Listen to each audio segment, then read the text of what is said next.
Studies are a must for the well-met.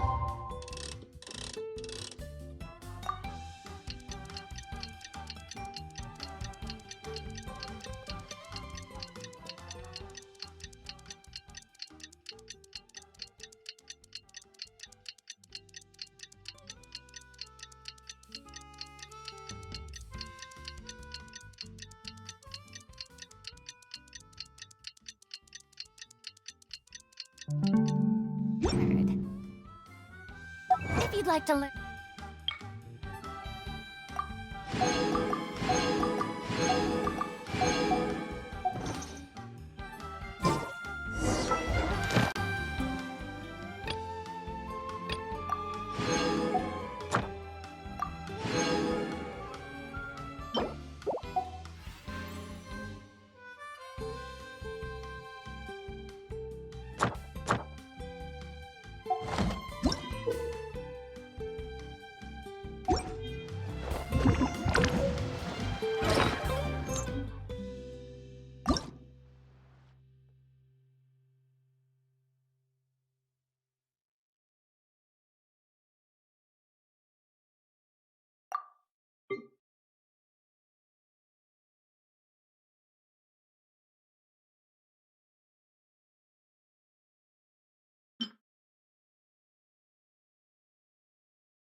Paimon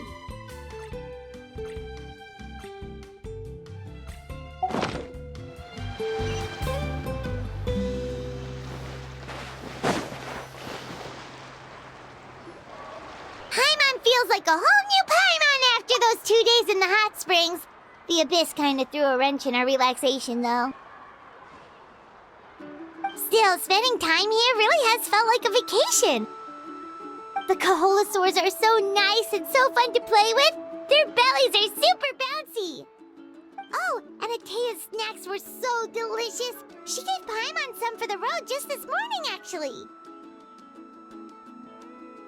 Yelling at some kids who got caught throwing stones in the hot springs, so not much has changed since we first met her.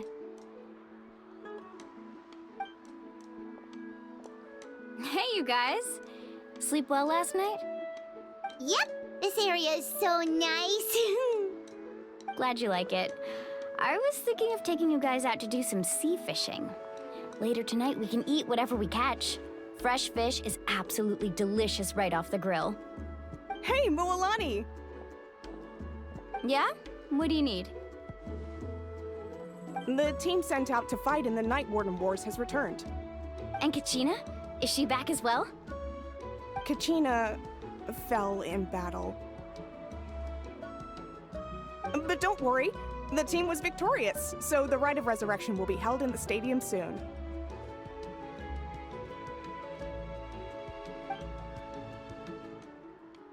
That's a relief. The Abyss is cunning, and it was her first time. Mistakes are bound to happen. Exactly. She deserves to hold her head up high. All right, thanks for letting me know. We'll head out in a bit. Jeez, she sounded a little anxious there. Had me thinking it was bad news for a moment. Mualani, you said the Abyss was cunning just now, but it seems like the Abyss just wants to destroy everything. Like, think about all those monsters that attacked your tribe. If there really was some sort of cunning plan, wouldn't it make more sense to send them to attack Kachina and her small team? Not that Paimon wants them to be in any more danger, it's just... Relax, I get it. The Abyss is difficult to understand, that's for sure. At a glance, it certainly seems like the only goal is total destruction. The Abyss isn't a living entity after all, so what capacity for logic or planning could it possibly possess? But through our long history of fighting the Abyss, we've realized things aren't quite so simple. 500 years ago, the Abyss invaded Teyvat. You know about that, right?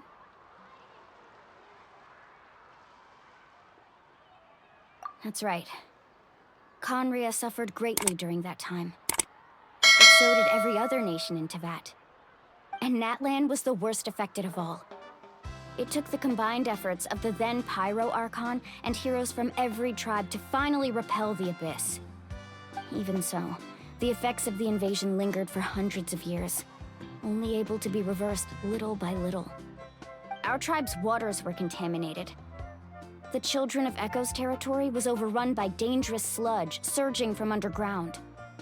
Unrelenting black winds tore across the lands of the Flower Feather clan. It was like each disaster was designed for a specific tribe.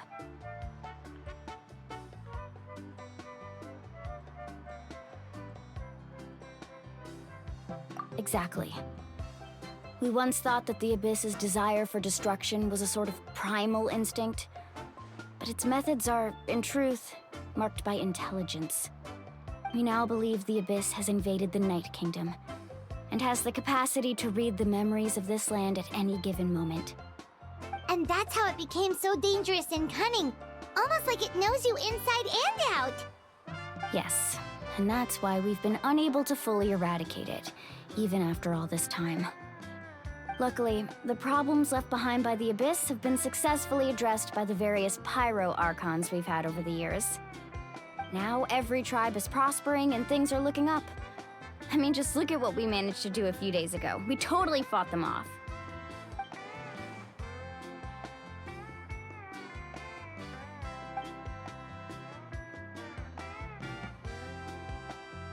You must have had to sacrifice a lot to get to this point. Every battle, every sacrifice is in pursuit of a future where we get to stop fighting. Responsibility, duty, unavoidable burden. Everyone in Natlan views the war differently. But I believe we will be rid of the Abyss one day. And the efforts of all who fought against them will become a story for the ages. To think that my name could survive in ballads passed down to future generations, it's kind of romantic. Everyone has something that drives them forward, you know?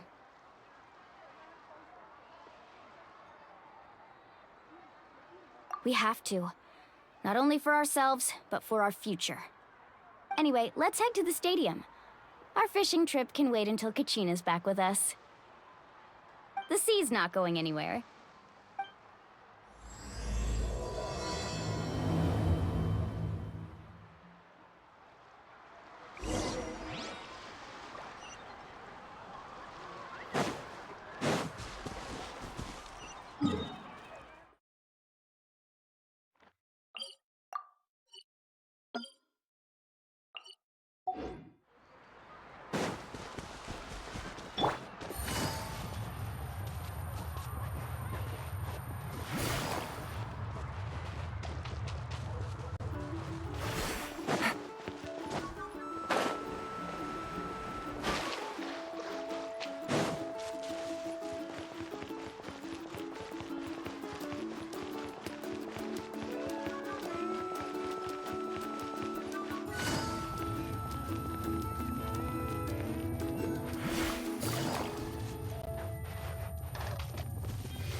Take it easy.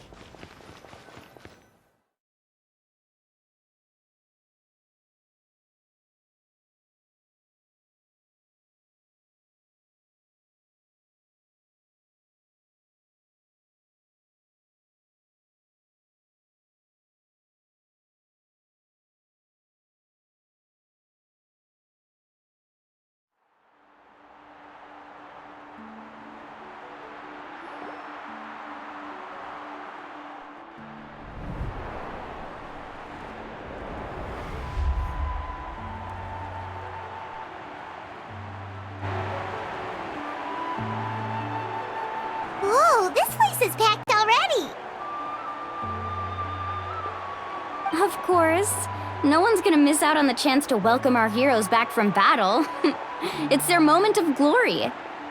Kachina's gonna be so flustered. She's never had this many eyes on her before.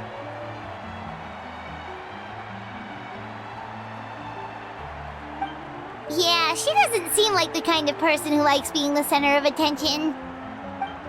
Looks like I'm just in time.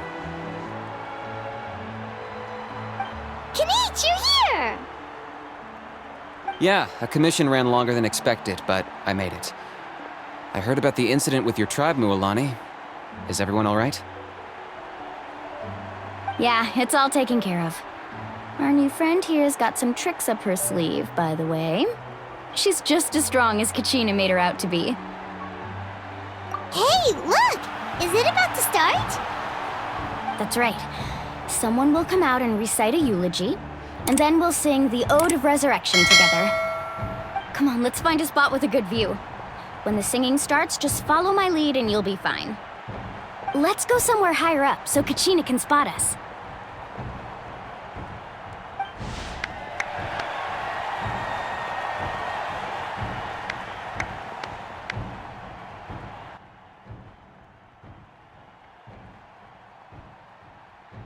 Warriors of Natlan, heed the call of life. We are the inheritors of memory and legend. Those who grew alongside sun and wind. Those who forged our own destiny and future.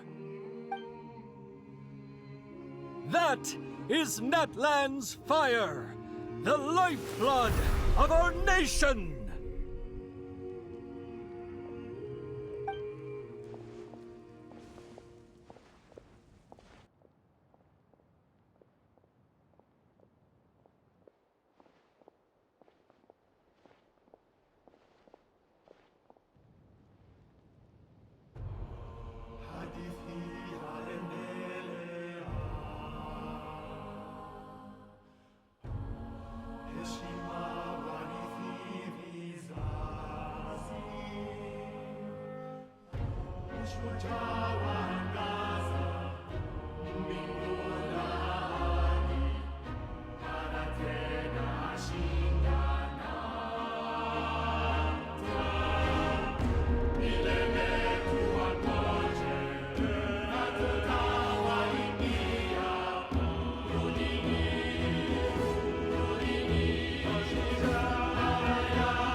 I could not find Kachina within the Night Kingdom, or locate her ancient name. What? What does that even mean? Usually once the Ode is complete, the Pyro Archon and resurrected person will emerge from the flames. But something went wrong. What's going on? This has never happened before. Well, I think it's pretty obvious. Clearly, the team sent to fight the Abyss didn't win after all. Think about it. The Ode rekindles all victors. We've witnessed it countless times. Since the Archon couldn't find Kachina in the Night Kingdom, that must mean there's more to this victory than meets the eye. Hey! You just haven't gotten over the fact that Kachina you at the pilgrimage! Pathetic. The both of you. Your wild guesses are misplaced. We completed our mission. Maybe you did, but who's to say whether that little girl even contributed at all? Maybe she got scared and ran off. Why would the YUB recognize someone like her, even if she was on the winning team? How dare you insult a hero of Natlan like that? Kachina sacrificed herself to repel the Abyss. She doesn't deserve to be subjected to your vile rumors when she's not even here to defend herself. Calm down, Mualani. There's no point arguing with the likes of them. I can't just sit here and let them slander her like that. To insult a hero of Natlan, the person actually has to be a hero. You... Think about it, everyone. Who do you think is really at fault here? A girl who never should have even gone to war? Or the great Pyro Archon? Why would the rules of our nation suddenly stop working? That's true. If she wasn't revived, it must mean she failed to achieve victory. Maybe the YUB interpret victory in different ways? I mean, that girl didn't look all that strong to me.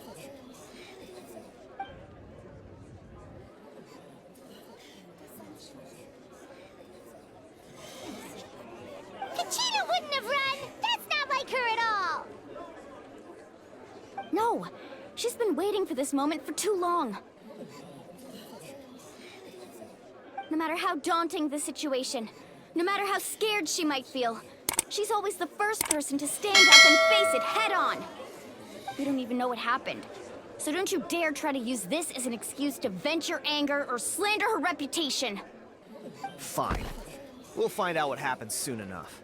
Then, we'll see who truly deserves glory. That's enough. There is no doubt about today's victory, or Kachina's part in it.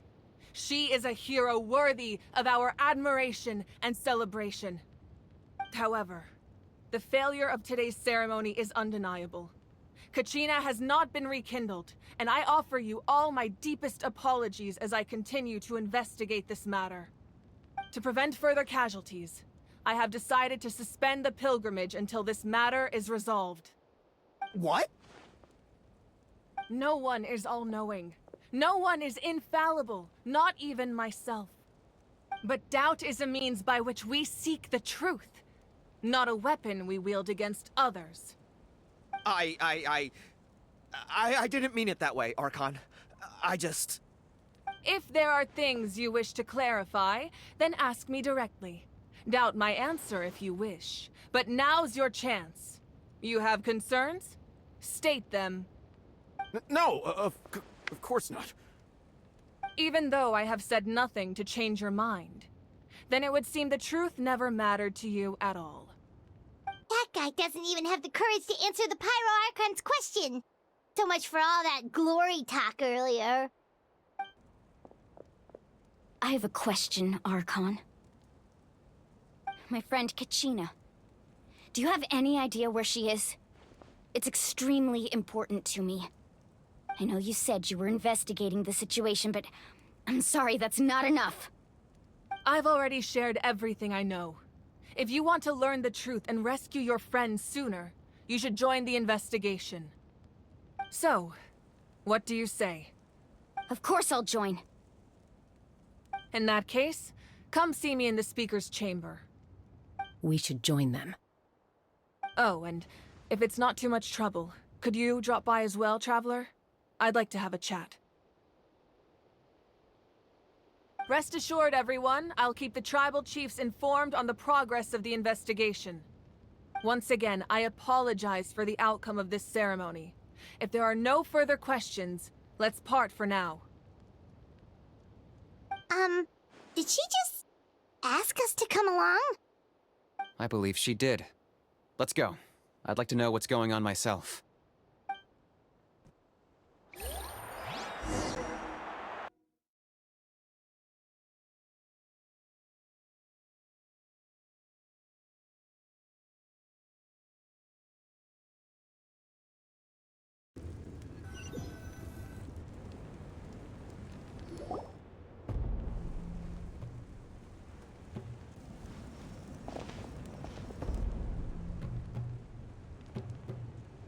The situation is urgent, so I'll get straight to the point. Kachina is undoubtedly a hero of Natlan, and I'm deeply sorry this happened to her. There's been unrest in the Night Kingdom, but I don't know what's causing it. As a result, I've been unable to track down her location. Until we find and address the cause of the unrest, the Ode of Resurrection will continue to be ineffective. And that means Kachina won't be able to come back? That's correct. Not until the problem with the Night Kingdom is resolved. How long will that take? It's hard to say. Kachina always dreamed of fighting the Abyss, of doing her part to defend Natlan. She wasn't afraid of death because she knew, if it came down to it, the Pyro Archon would be there to bring her back to life. Whenever we sat down together, exhausted from training, she would always hum the Ode of Resurrection. She was supposed to come back to us. We were supposed to hug her and celebrate with her and share her joy. We supported her every step of the way, but what are we supposed to do now? Sit peacefully and wait for her return? Lose ourselves in grief over her death? Tell me, are we her friends? Or her murderers? That's not fair, Mualani. It's all right. I understand your rage and your grief. Kachina's life means a great deal to me, Mualani. Believe me, I want to bring her back as soon as possible. I would give you that peace of mind if I could. But please, hear what I have to say so I can at least give you a broader picture of the issue we are now facing. Considering the recent attack on your tribe, I believe the Abyss has found a new means of undermining the rules of our nation. You mean... The Sacred Flame. The foundation of our resistance against the Abyss. If we continue to hold the pilgrimage and send teams to fight the Abyss, there will likely be more casualties. But if we stop altogether, the Sacred Flame will only grow weaker. The Abyss will scale up their attacks, and the tragedy we saw with the people of the Springs will only be the first of many. If we compare the two choices, the former seems to be the lesser of two evils. Sorry, I know that may sound harsh, but I bear the name Malipo. Weighing the costs is my duty. The raw truth can be cruel. But we need to understand it if we want to approach this rationally. But what would you say, Mualani? This is personal for you. And unlike Kanich, I dare say it's not a simple case of weighing up which course of action is less painful, is it? No. I can't choose between them, and I don't want to. Saying that one is preferable over the other is disrespectful to the people who suffered. You're saying it doesn't matter whether I suspend the pilgrimage. The consequences will be equally painful. Yes. What happened to Kachina breaks my heart. But I couldn't bring myself to sacrifice other people for her sake. And that is the crux of the problem. It's not simply a matter of choosing the lesser of two evils. Either way, there will be people who suffer. And the end result will be the same. Belief in the pilgrimage will waver. Once doubt has crept in, the people will no longer unite in battle against the Abyss. And that is exactly what the Abyss wants. Their ultimate goal isn't to break the rules that make the Ode of Resurrection work. It's to destroy the people's faith in them. To prevent what happened to Kachina from happening to anyone else, we need to suspend the pilgrimage. So that is my current plan. And in the meantime, I've made efforts to strengthen each tribe's defenses. Then, we have to find another way of strengthening the Sacred Flame to keep the Abyss at bay. This won't be easy. I'll need time to figure out the best approach. I understand your anger, Mualani, but I hope that provided some clarity at least. Wow. Hyman thought things were gonna get heated for a second, but the Pyro Archon took the time to explain everything so patiently. I owe you an apology, Archon. I let myself get carried away earlier, and I'm sorry. You're right. We need to focus on finding solutions. We could always hold the pilgrimage without sending a team to fight in the Night Warden Wars. That way, we would still be able to fuel the sacred flame. I've considered that, but the two events have nearly always been linked. Without the chance to fight the Abyss, pilgrimage rankings lose their prestige, and competitor numbers will drop. With fewer participants, the amount of contending fire produced will decrease, and the vicious cycle will continue indefinitely. So, essentially, the Abyss has taken Kachina hostage.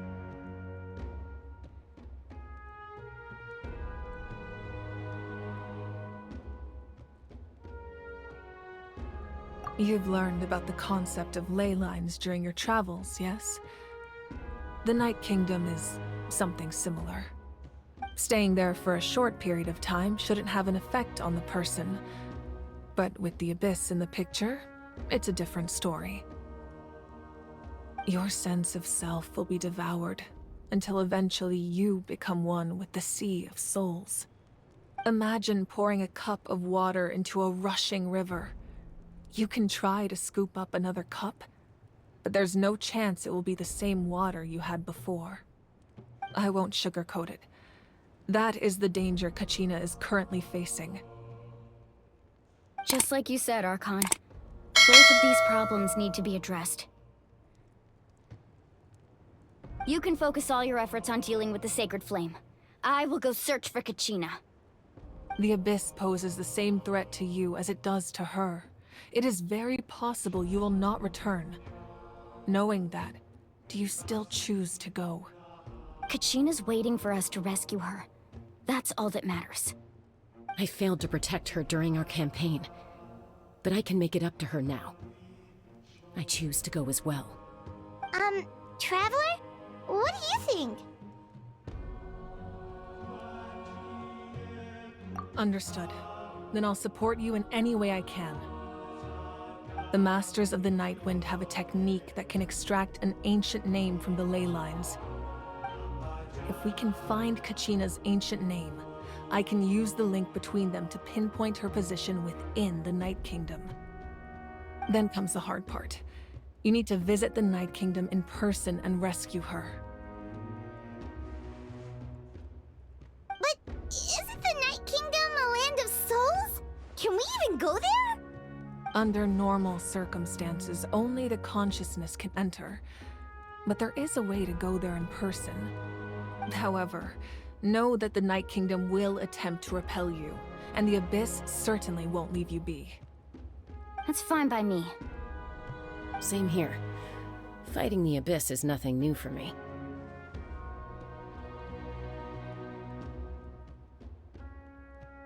So, Paimon's the only one who's scared?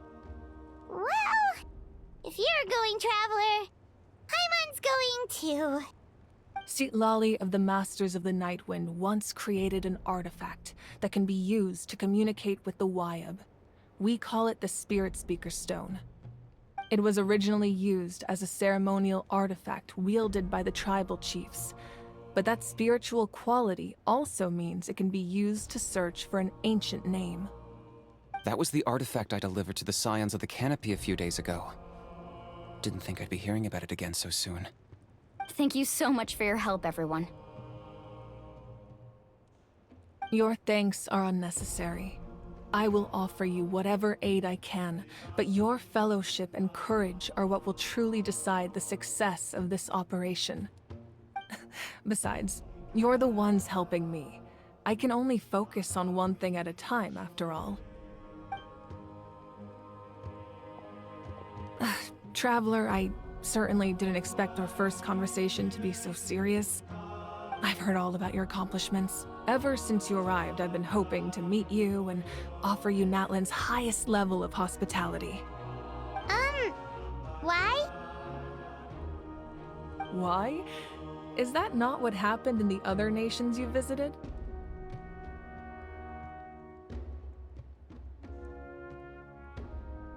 Yeah, things were pretty complicated at the start.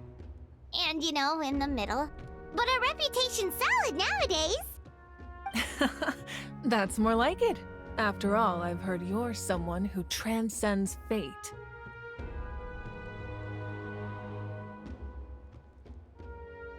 Perhaps even more than you can imagine.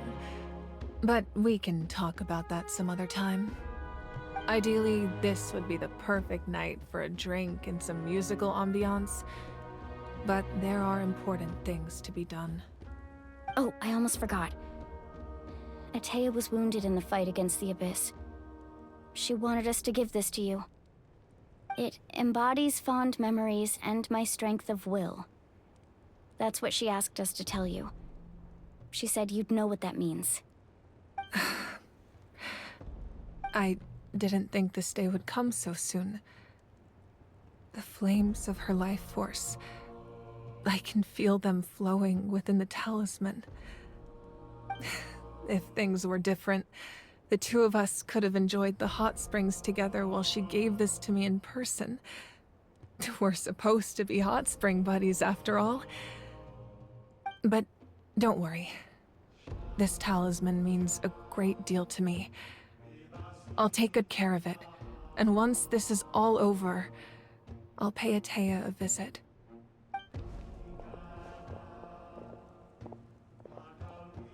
You said you didn't want to jeopardize the production of Contending Fire. But that's not at all why you decided to suspend the pilgrimage, is it? You're right. Even now, the production of Contending Fire is far from sufficient. The gradual corrosion caused by the Abyss has resulted in a massive shortage of pyro energy, and we're currently at the breaking point. As things stand, the pilgrimage is a lost cause. Suspending it allows us to save our strength to defend the tribes. The Abyss has brought catastrophe to Natlan, and Kachina's disappearance in the Night Kingdom is a direct consequence of that. We can't let the general public know that. No. If the public learned that Natlan's destruction was close at hand, there would be immense panic. But if I said nothing at all, they would have continued to question the integrity of Natlan's heroes. Another simple choice. The latter was clearly the better solution. But you chose otherwise. I have never subscribed to the belief that the right choice is the one with the fewest sacrifices. Let's go. There's still a way for the sacred flame to last a little longer. You mean? Yes. Come with me.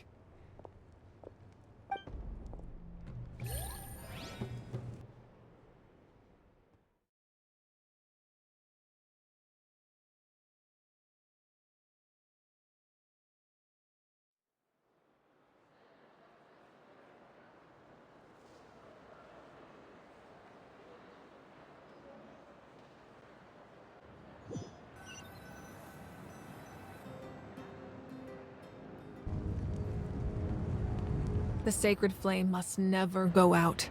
Not only does it strike fear in the Abyss, but it's also the pillar of Natlan's stability. So until our heroes are ready, I will sacrifice my power to keep it burning. But that can only last so long. I think we should focus on the remaining ancient name-bearers.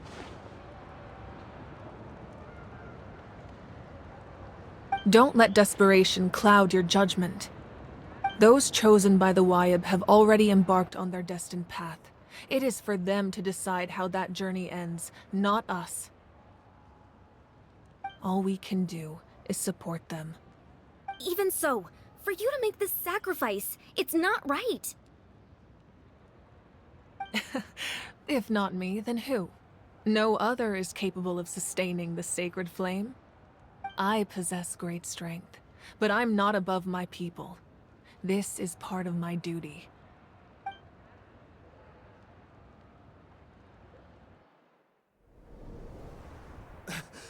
Archon! It's the Fatui!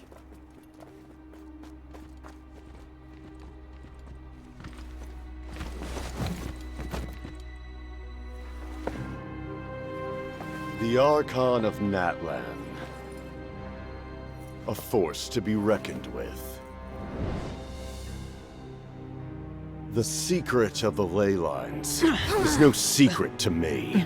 Long have they been destined for ruin. And since the oath made 5 centuries ago remains unfulfilled, what use is the Gnosis in your hands? I don't know what you mean. But it sounds like this is about more than the Tsaritsa. In times of crisis, someone must pick up the mantle of salvation. Your plan has reached an impasse, and now it falls to me to create new rules for Natlan. But before the dawn of a new age, the old must be destroyed.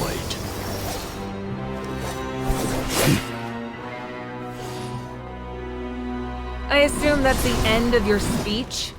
Good. People like us. Let our blades do the talking!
Masters of the Night Wind.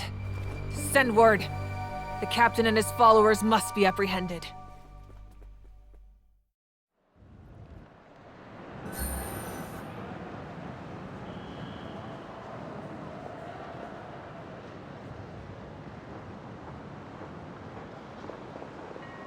Are you alright, Archon? He was a formidable opponent. Exactly what I would expect from the first of the Fatui Harbingers. I never imagined someone could match you in combat. If the Tsaritsa sent him here, why would he bring up what happened 5 centuries ago? Yeah. And how much does he know about Natlan? The Harbingers are all driven by their own personal goals. The only purpose that unites them is collecting the Gnosis. But I'm sure the captain has his own reasons for being here as well.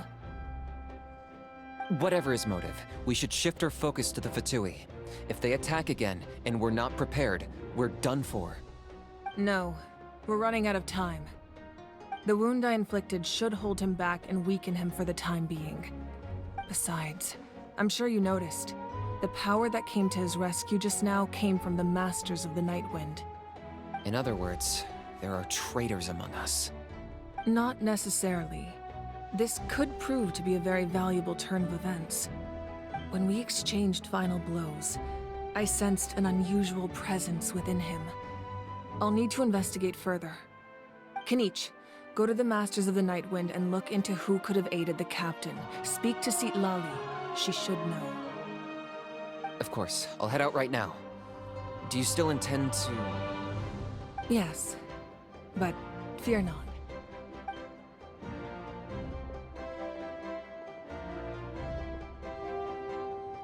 Natlan's strength has never rested solely in its Archon.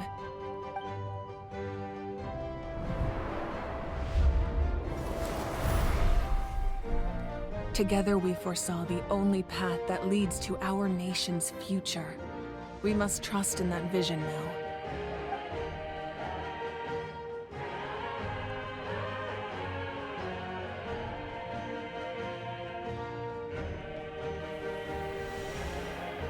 Is everything okay, Archon?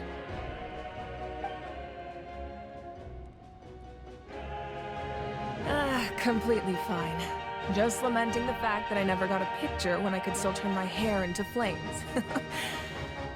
Too late now. I just hope the others have a safe journey.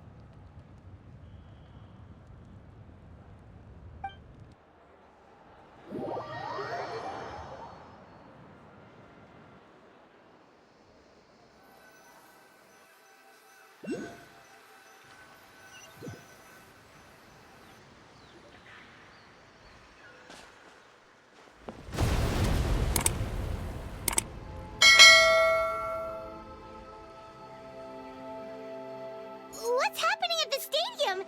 Did something explode? It feels like the Archon unleashed her power. She must be fighting a formidable opponent. Should we go back and check what's going on?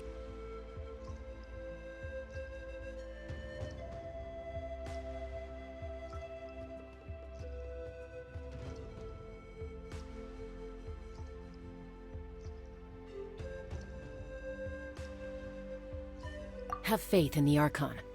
She wouldn't lose in a one-on-one confrontation. Once we find Kachina's ancient name, we'll head right back. Okay, let's just keep climbing. Emon really hopes nothing goes wrong.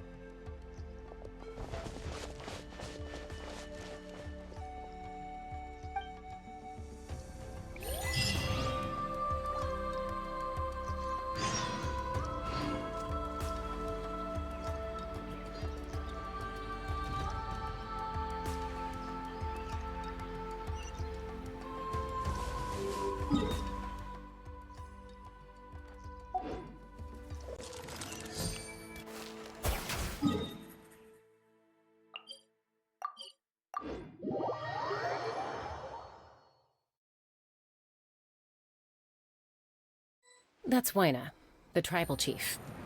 Let's head over to him.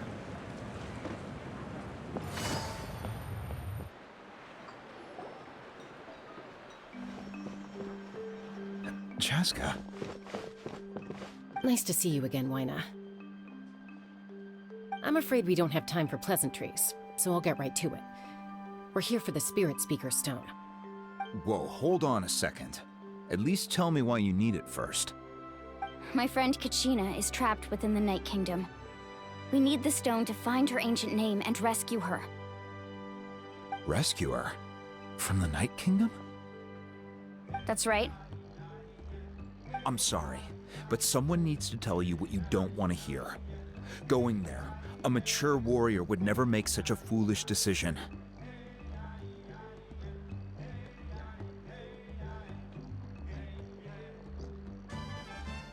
The nature of battle is unpredictable. You never know how it's going to end. Losing a friend is tragic, but when that happens, the best thing you can do is focus on how to prevent further casualties.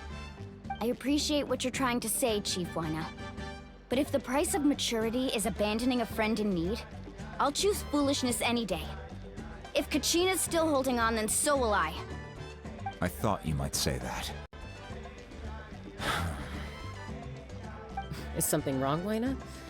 This doesn't seem like you. Life isn't complete without taking risks. That's always been your mantra. It's nothing. The Night Kingdom is a dangerous place. Can't blame me for checking if you were up to the task. If you're that determined, far be it from me to stop you. Here's the stone. Keep it safe, okay? It's not like we have a spare. Thank you. Huh. Seems like you two go way back. But aren't you from the Flower Feather Clan, Chaska? Oh, Chaska's a peacekeeper, so she's famous throughout the tribes. She's always the one people call to resolve conflicts, so we slowly got to know each other that way. Her younger sister Quichi's always hanging around our tribe, too. She's helped us out a lot in the past. Oh, you have a younger sister? Yes, I'll introduce you to her sometime. But let's get back to business. Waina, how do we use the stone? As you probably know, your intended destination is completely different from the real world. The Night Kingdom is like a river flowing with concepts, and the ancient name you seek is like a tiny fish swimming downstream. In that sense, the stone is like a fishing boat drifting down the river, but the boat alone isn't enough. You need a fisherman experienced enough to steer it in the right direction. We couldn't do that ourselves? With a little practice, I'm sure you could. You have the strength and the talent. If you want to make sure this works, though, I could recommend someone to you. Who? Vichama, a legendary warrior and scout from our tribe. He's got a keen eye and a well-honed intuition. Even his ancient name means to seek. If you're fishing for a name, you're gonna want him on the boat. Vichama? Why does that name sound familiar? He's one of Auntie Atea's hot spring buddies. I've heard stories about him. Where can we find him? Ever since Malco passed, he spends most of his time gazing out at the scenery from the cliff tops. Follow the path that way, and I'm sure you'll find him. Thank you. We'll go look for him there. Good luck. I hope everything goes well.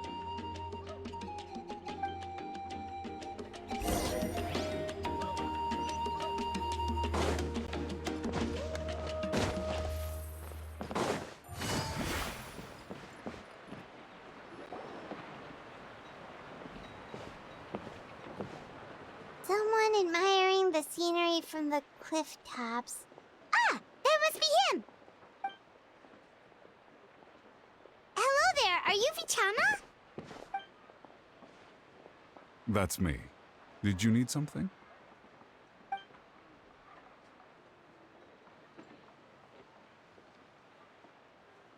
What? You're saying you can bring someone back from the Night Kingdom? How is that even possible? No, if you really think about it, anything's possible in that kind of place. But that would mean... Are you okay? You don't look so good. Everything's fine. I'll help you, but I do have a small request. After I help you find Kachina's ancient name, I want to use the stone to look for my friends as well. Your friend? Oh, why not mention someone named Malco? Is that who you're talking about? Yes, but I'd rather not get into it if it's all the same to you. That's not a problem. We agree to your request. Yeah. Since you're helping us find Kachina's ancient name, it's only right that we return the favor. Then we're agreed. Can I have a look at the stone?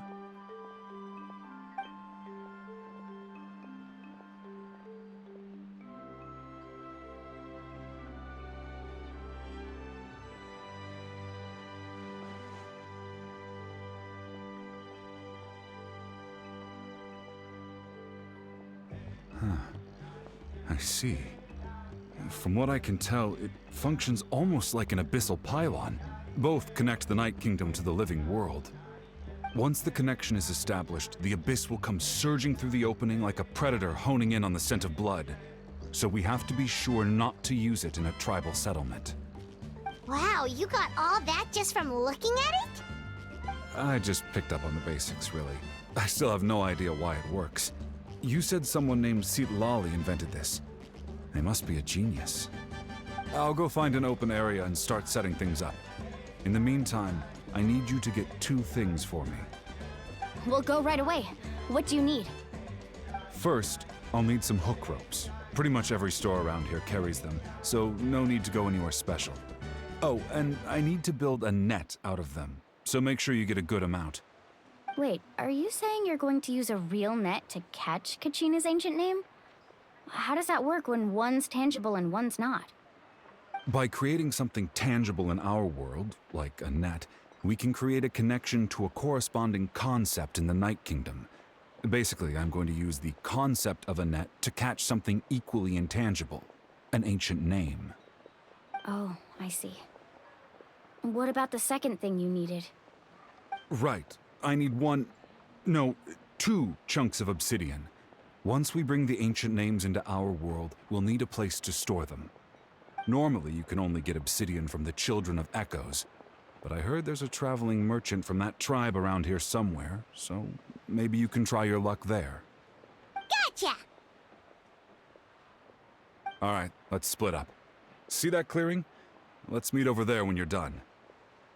Oh, and you can send someone with me if you want. In case you're worried I might take the stone for myself. What do you think, Chaska? There's no need. Lena spoke highly of you. That means you're trustworthy. I appreciate it, even though that doesn't mean much to me anymore. Anyway, it'll take some time to set everything up, so no need to rush. I'll see you in a bit.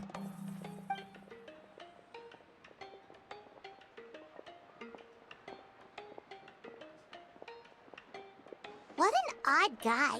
He seems so defeated, but also really invested in the stone at the same time. I don't have any more insight than you, Paimon. Let's just focus on the preparations for now. Hang on, Kachina. We're coming for you.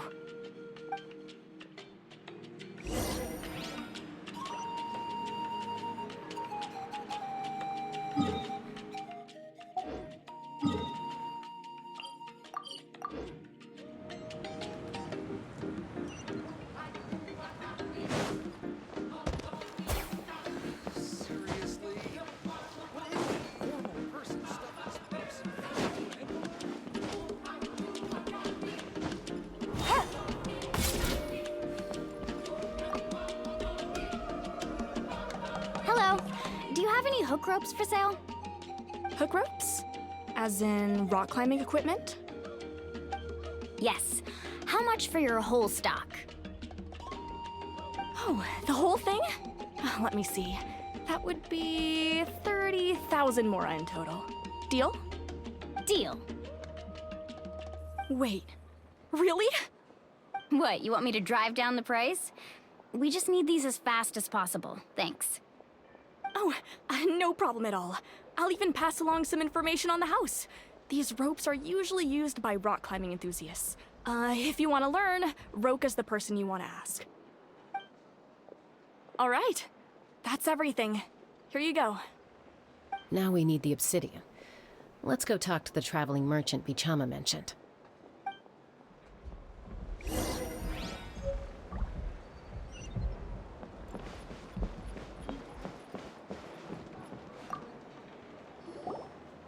Excuse me, do you sell obsidian? Why, yes. I've got a chunk for sale right over there. Perfect. Is that the only one, though? We actually need 2. That might be tough. Tell you what, I'll take a look through these boxes over here, and we'll see what we can find. Thank you so much. We'll wait here.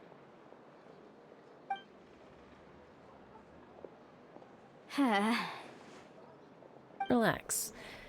Everything's going according to plan. I know, it's just...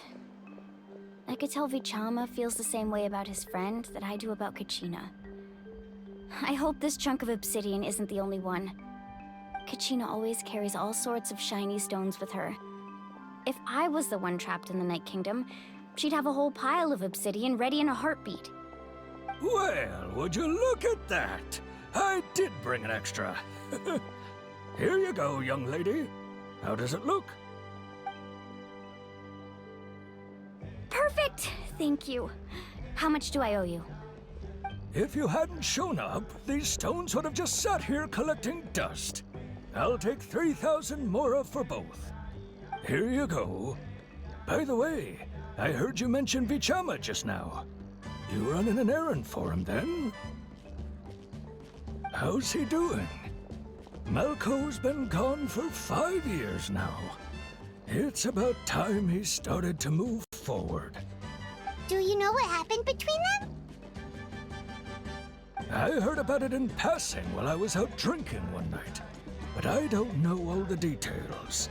Vichama and Malco grew up together, and even made a name for themselves together. Malco was an amazing fighter, capable of knocking out multiple opponents in a single hit, while Vichama excelled at scouting and analyzing the battlefield. The two made an excellent team, and managed to beat back the Abyss several times. 5 years ago, they both emerged triumphant in the pilgrimage, and were placed on the same team to fight the Abyss. But on the eve of battle, the Abyss launched an attack on their tribe, and Vichama suffered an injury to his leg while attempting to rescue someone. Then what happened? The team agreed that he couldn't fight the Abyss in his condition. Vichama didn't argue. He knew going to the front lines with an injured leg would make him a burden in battle. So they raised the issue with the Pyro Archon, and she agreed to let him stay behind. It's just... Malco and the others ended up facing hordes of abyssal monsters in numbers that far exceeded anyone's expectations. The team made an error in judgment, and they fell to the onslaught. Vichama went into a deep depression after that. He blames himself for everything.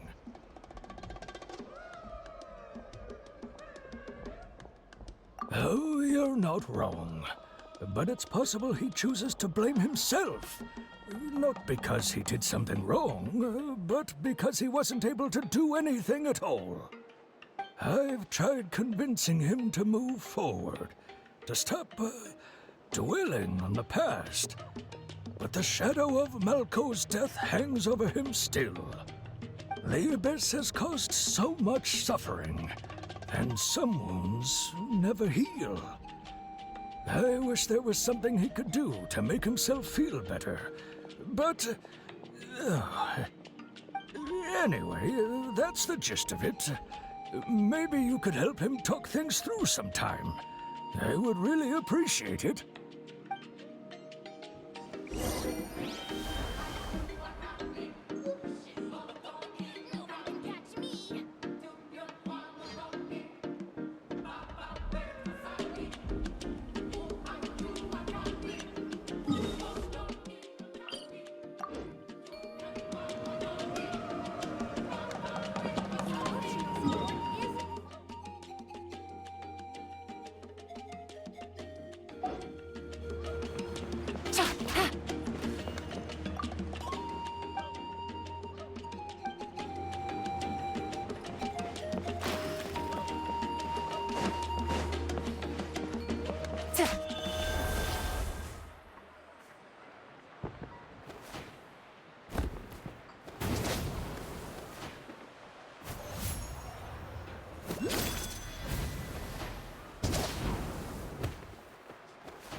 Did you get everything?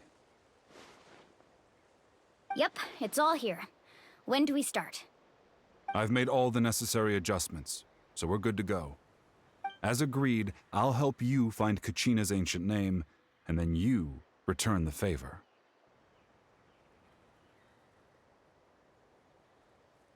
Go ahead.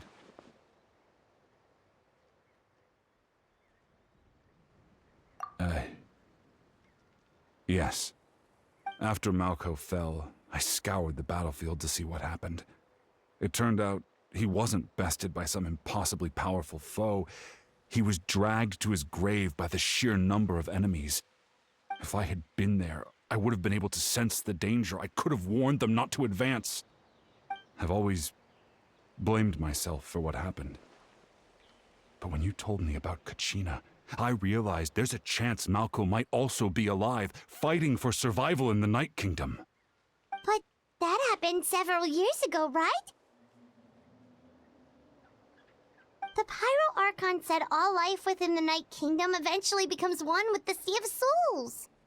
There might not be much hope, but I still have to try. Malco and I promised each other, even if we never managed to root out the Abyss for good, we would fight together until the end. All right, let's get to it. I'll start searching for the conceptualized version of Kachina's ancient name. If you see any fragments scattered around the area, please collect them.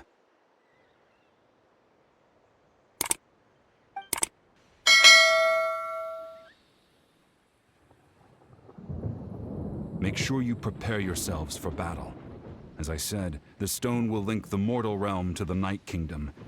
The Abyss will likely emerge in response. Look at that golden thing. It must be one of those fragments Vichama mentioned. Let's get closer.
Down.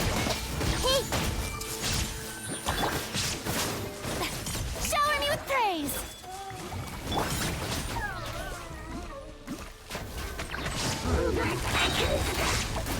Things are about to get dicey. Gotcha. How much longer, Vichama? Not long. We're getting close.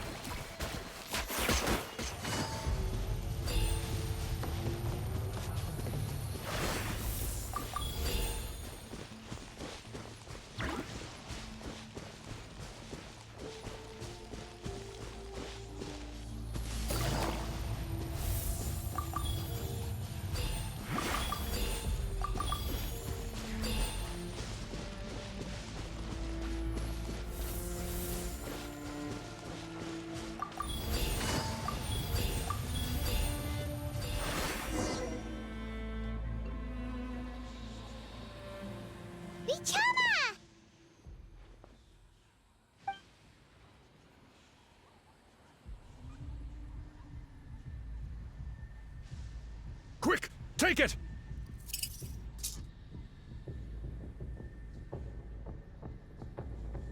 I found Kachina's ancient name.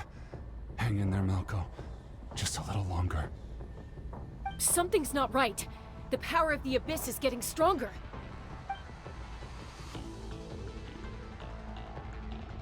The Abyss is corroding his body. Vichama, you can't keep going. You'll die. I should have died 5 years ago. I just need a little more time. Please, I'm almost there.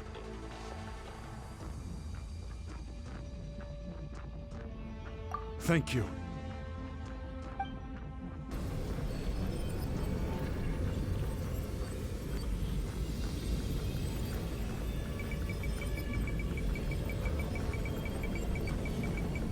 Whoa, watch out! The power of the Abyss is strong.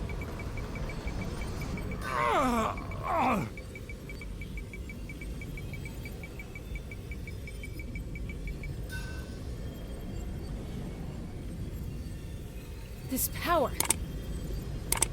Hanging in there? Malko. No! Why can't I find him? Why? We can't wait any longer. Pull him away from the stone, Mualani. I already tried, but the power of the Abyss has him in a chokehold. It's like he's tied to the stone with an invisible rope. In that case, we have no choice. I'm sorry, Seed Molly. Get back! Chaska, wait!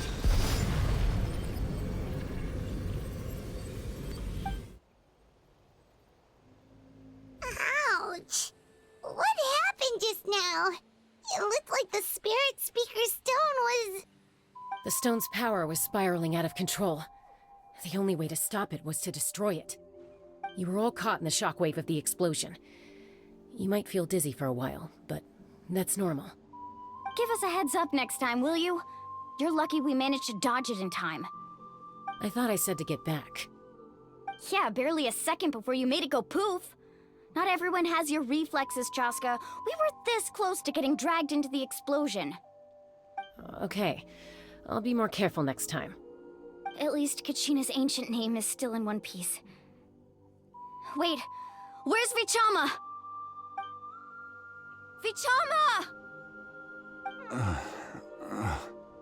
Vichama! I couldn't find Malko's ancient name. It must be completely gone by now. Once your ancient name disappears, there's no coming back. From the very beginning, I knew there was a slim chance, but still. And now... it's too late to save him. From the minute he left that day, it was already too late. Vichama. I'm sure he's heard enough condolences over the years. Let's just give him some space. Huh? What's that in your hands, Vichama? It looks like something's glowing! Huh? This is...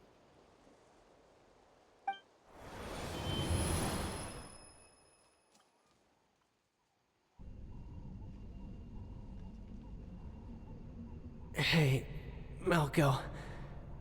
Got any strength left? Not enough to swing a sword, but to say a few last words? Sure. Too bad. No one will get to hear them. I never thought I'd actually die on this mission. Not that I'm afraid to die. It's just... hard. Thinking about my mom's face when she hears the news. Guess I have something to be thankful for then. My parents died a long time ago. They won't have to mourn me.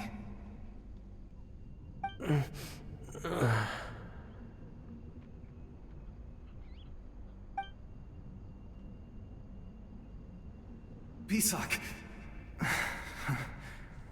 Always had to beat me at everything, didn't you? Right to the end, you were never one for goodbyes. Maybe you're right. Maybe no one will get to hear our last words. But just in case...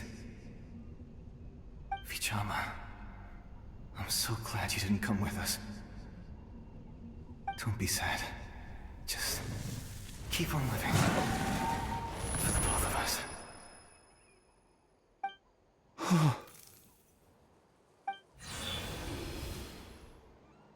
Was that a memory? Seems like we were able to salvage something after all.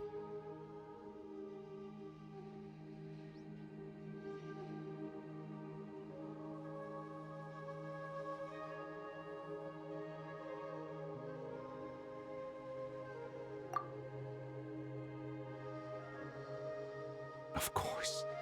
Seeing him, hearing his voice again, it makes me unbelievably happy. But it also brings with it an even deeper pain. A deeper pain? Why? Malco was always the type to put on a brave face. But in that memory just now, his hands were shaking, and his smile was forced.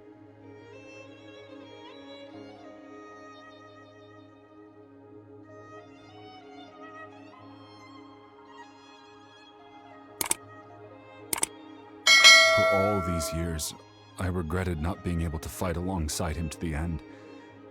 And now I know, at the end of his life, he was thinking the same thing.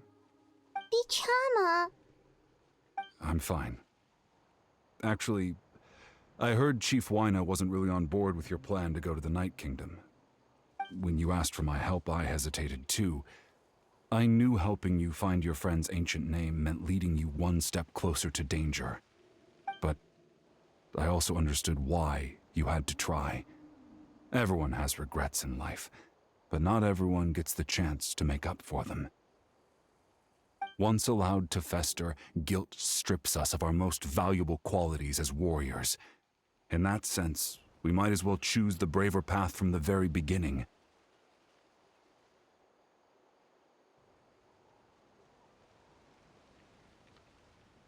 If I could do it all over again, I would have followed Malco to the front lines no matter what. Even with an injured leg, there were still things I could have done. That way, even if the outcome stayed the same, I still would have fought alongside him to the end. There are critical junctures in life, and if you don't seize the chance to act, there's no going back. That's something I had to learn in hindsight. But you're still at the crossroads of your journey, so I hope you can walk away without regrets. Thank you, Vichama. I feel even more determined now. Kachina will come back to us. I'll make sure of it. I promised I would find her, and I intend to keep that promise. That's good to hear. Strange. My body, it's... Once abyssal corrosion enters the body, a portion will fuse itself to your internal organs. Even though the Traveler possesses powers of purification, the corrosion can never be fully eradicated. Thanks to her, though, you are only briefly exposed. Slowing your breathing and controlling your emotions should help you keep the symptoms in check.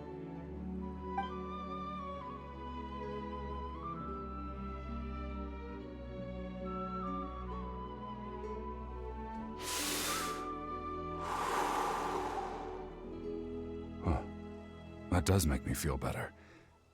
You seem very knowledgeable about all this. Just speaking from experience, that's all. Anyway, we've recovered Kachina's ancient name, so we're off to a great start. Let's get Vichama back to his tribe and tell Wyna the good news. Oh, and apologize for destroying the Spirit Speaker Stone. We had no choice, though, so he'll probably understand. Right?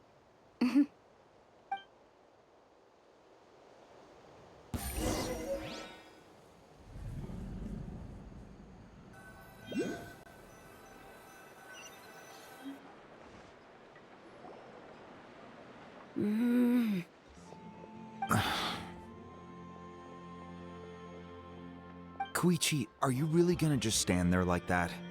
I don't know what you want from me. I think you know exactly what I'm trying to say, Uncle Wyna. I can hear it in your voice. Honestly, it's just one thing after another with you two. They're back. Koichi? What are you doing here? Don't play dumb with your own sister. You know exactly why I'm here. My apologies, everyone. I just need to borrow Chaska for a few minutes. You come with me.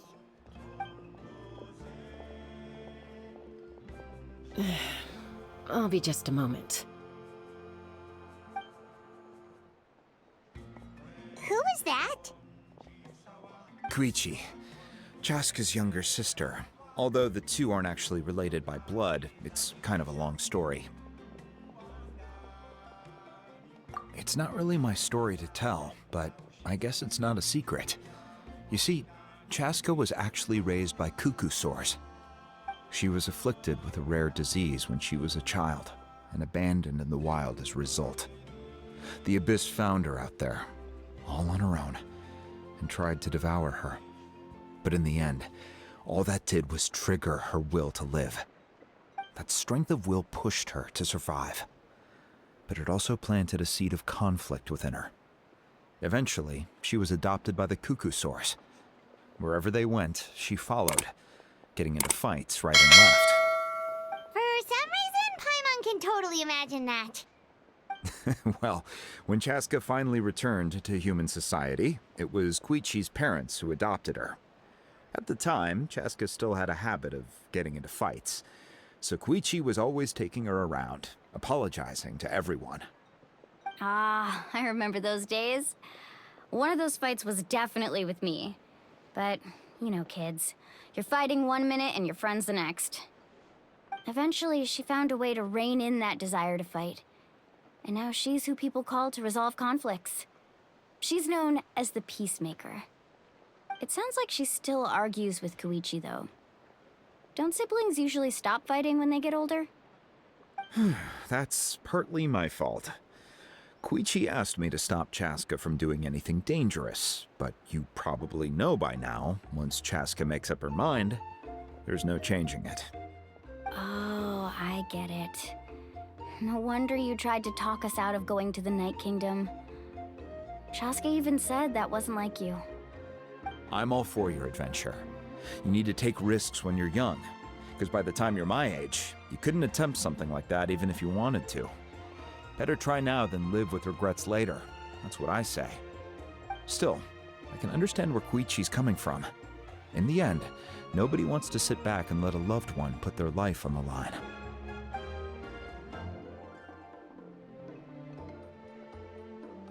All right, it's just the two of us now. You have 1 minute to explain yourself. I don't have anything to say. You don't have to approve, but you should know I only do what's necessary. That attitude is exactly the problem. It's like you don't care. You try to sneak off to the Night Kingdom behind my back and then play it down as if it's just a trip abroad. Well, technically I am going abroad, right? Again with the excuses! We agreed, didn't we? There are 4 levels of danger. If it's not something urgent, you can only engage in level 2 danger and below. You can only go up to level 3 if a situation is so dire there's absolutely no alternative. But a trip to the Night Kingdom? If that's not a level 4, I don't know what is. And you were just going to sneak into the place without saying anything. What do you mean, sneak into the place? I always planned on walking in there with my head held high. You bought off Uncle Wina, didn't you? He promised me he'd stop you from doing anything dangerous. Oh, it's like he didn't even try. You feel like he went back on his word. What if I told you my mind was made up, and there was nothing he could have done? Not even by force. Oh, I knew it! So he did try to say something, but you didn't listen. This is important. If you were in my shoes, you'd make the same decision. You don't know that? I'm a doctor, and I handle logistics. If you're going to waltz into a dangerous situation where you could lose control at any moment, it's my duty to say something. All right, whatever. Anything else? What do you mean, anything else? Why don't you reflect on what you've done and promise me you'll stay put? Time out. Is this one of our normal arguments or a serious one? Chaska, does it sound like I'm joking? Then... you need to know something. What happened to Kachina was partially my fault. I can't leave her there to die. That's not who I am. But the person you become when you lose control, that's also not who you are. That's a different issue. You said it yourself. A person is only as good as their morals. If I want to live in Natlan, I need to display qualities that make me worthy of this nation. I've also told you that managing your condition is equally important. Sometimes you have to make sacrifices. All right, let's stop this here. If we keep going, I might actually have to get serious. And I think Wyna prefers his roof attached to his house. Is that a threat? That sounds like a threat to me. Koichi! Younger sisters are supposed to listen to their elders. So, you're really going to go, no matter what I say? I'm supposed to be your sister. Then support me. I'll be back. All you have to do is wait. Chaska. So, that's it. Why'd you have to turn out to be so darn annoying?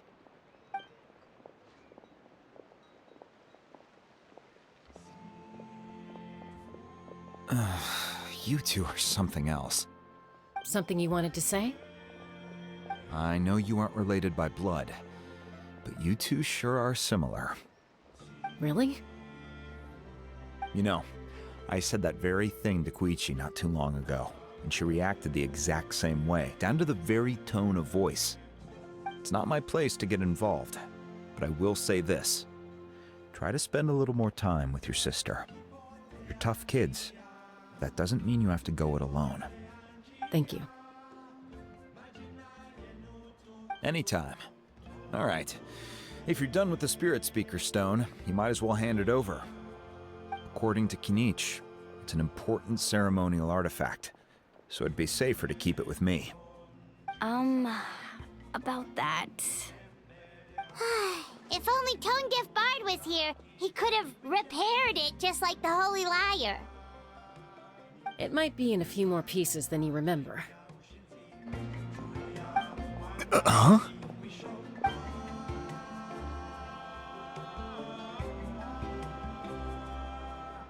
I see. Sounds like it was an urgent situation. If someone's life was on the line, then you had no choice. Still, Citlali's going to be a nightmare to deal with now that you've broken her stuff. I'll explain everything to her later. Stay safe out there in the Night Kingdom, okay? I'll wait here for your safe return.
We're back! We found Kachina's ancient name, too! Well, it's fairly complicated. Let me give you the condensed version. The Fatui again? We can't go anywhere without them causing trouble. But what if the Fatui finds out you've lost your power? Won't they try to take advantage of the situation? That's why it has to be our little secret. No one else can know, or we're asking for trouble. Look, I wish I could offer you some sort of consolation, but I won't lie to you. With multiple factions closing in, there's nothing comforting about the situation we're facing. Still, all you need to do is focus on your goal. You can leave the complicated matters to me. I can also step in on the Pyro Archon's behalf. There's a limit to what I can accomplish, but I'll help you however I can.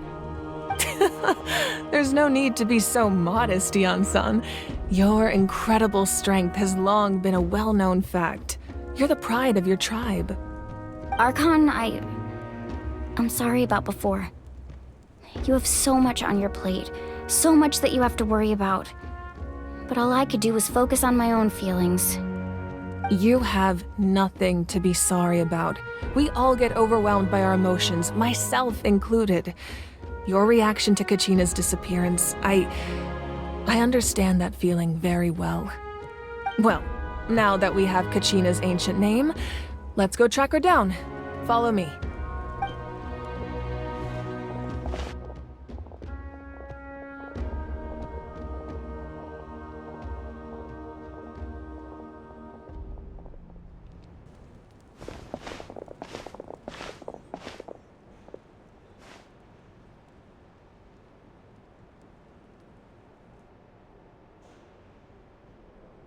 What is this place? Hey, isn't that Atea's talisman? Good eye. This is where I store all the various mementos I've collected. Whoa. I've never seen this place before. There's so many things in here. It looks like there are items from every tribe. Collecting them must have taken a lot of effort. I suppose you could think of it as a hobby of sorts. In Natlan, everyone grows up listening to the stories of heroes. And physical items do a far better job of preserving those stories than our own memory. Now, I still have some preparations to make for the ceremony, so feel free to take a look around in the meantime. If you're curious about an item, I'm more than willing to tell you about its origins. All right, we'll have a look.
This flower looks like it's thriving. You must be good at taking care of plants, Archon. This fishing basket looks familiar.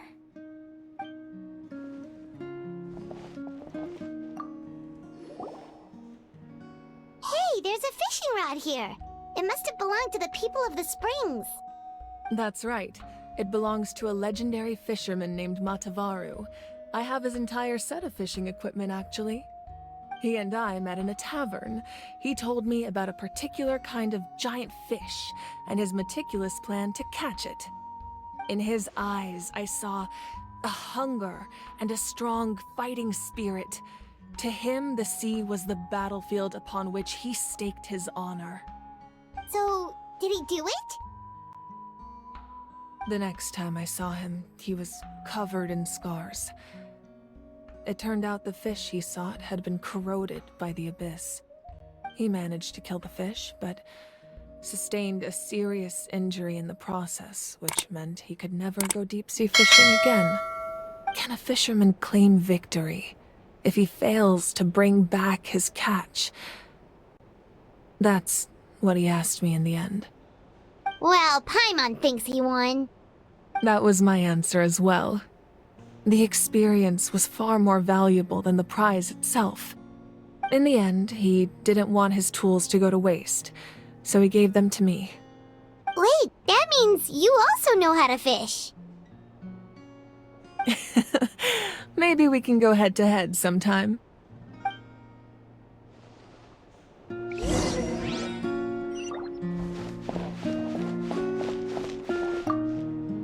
Make sure to handle everything with care. This cup, for example, it's heavier than it looks.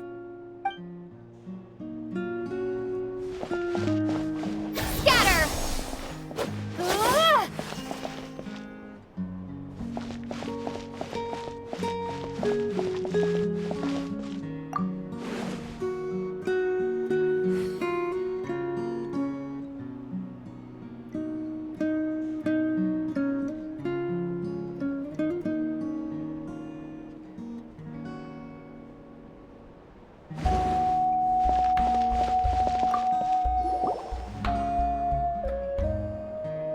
The powder still needs some time to settle, so let's wait a little longer. Well, what do you think of my collection? Do you feel like you have a better understanding of Natlan's culture now? Yeah, if each item represents a different story, seems like Natlan's really been through a lot. Does every item hold a special memory, just like Atea's talisman? That's right. The items in my collection actually serve a similar purpose to the ancient names passed down among the tribes. They demonstrate the true shape of time. The shape of time?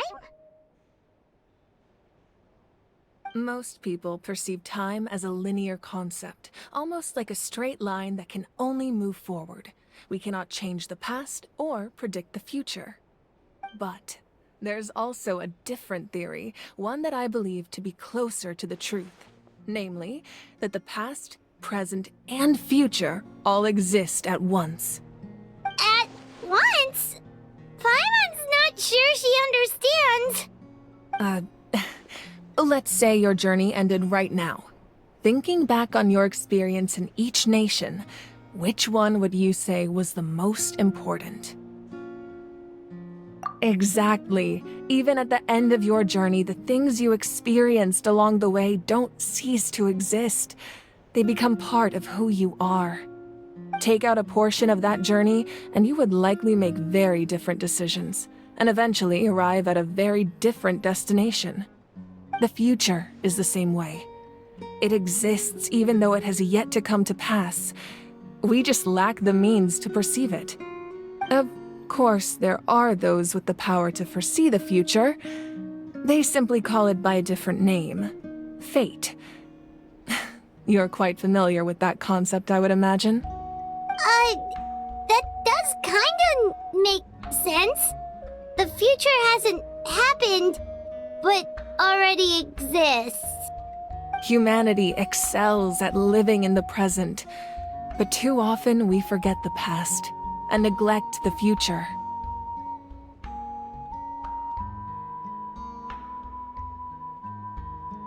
While the pilgrimage and the Night Warden Wars lead us to a better future. Only by uniting the people of Natlan across countless eras can we fight back against an enemy as formidable as the Abyss. To come up with such a set of rules, the first Pyro Archon must have possessed a level of insight I can only imagine.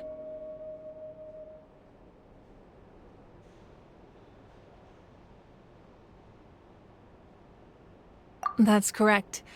At first, he was a mortal man with no special power, After he ascended to the divine throne, he used it to borrow power from the heavens and establish the rules of Natlan.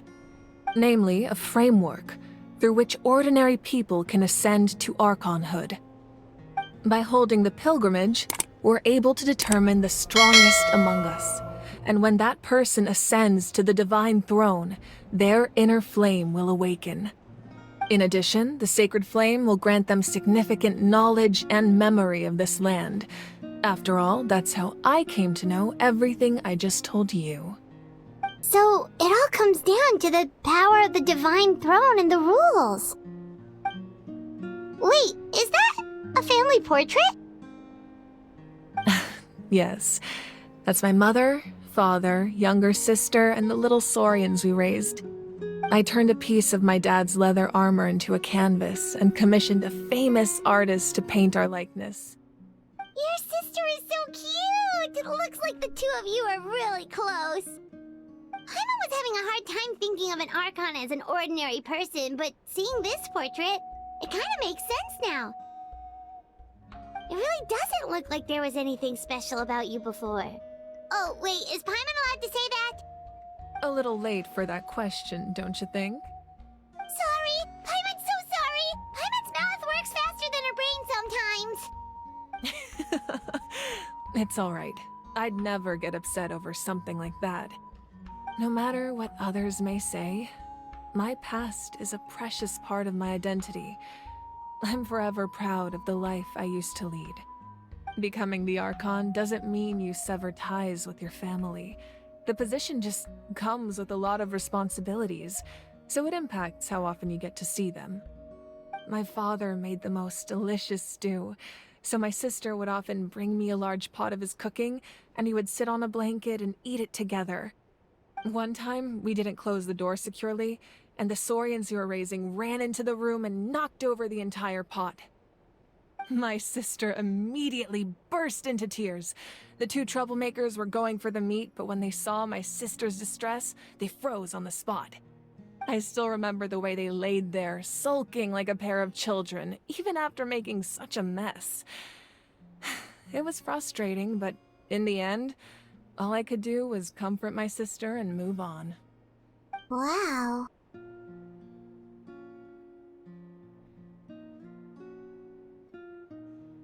Isn't that what being a family is all about? I think about that story a lot, actually. As the Archon, I made a vow to defend this nation, and experiences like that, they remind me exactly what I'm trying to protect. Well, what happened after that? This portrait looks pretty old. Your sister must be all grown up by now, right? I believe she ended up working as an architect and artist.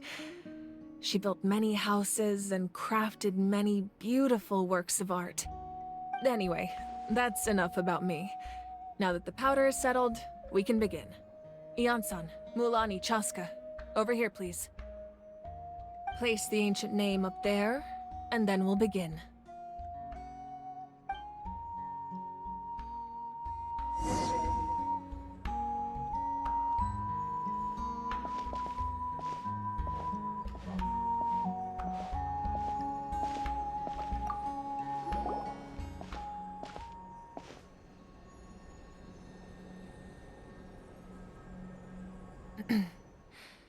Surely as the echoes of life resound through heaven and earth, so too shall our stories remain eternal. Ancient name, take us to your fated bearer. Allow her to answer our call.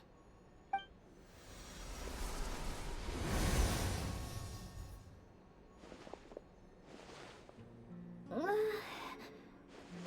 I hallucinating again? Kachina, are you okay? Huh? I'm not seeing things, am I? Is the Abyss playing tricks on me again?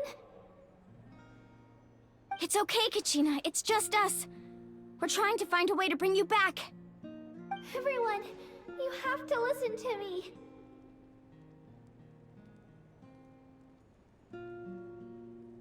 I've been investigating the Night Kingdom this entire time, and I figured out what's wrong. The Wyab is being affected by the Abyss. I was waiting for the Wyab to send me back, but then this really strong monster came in and it almost killed me.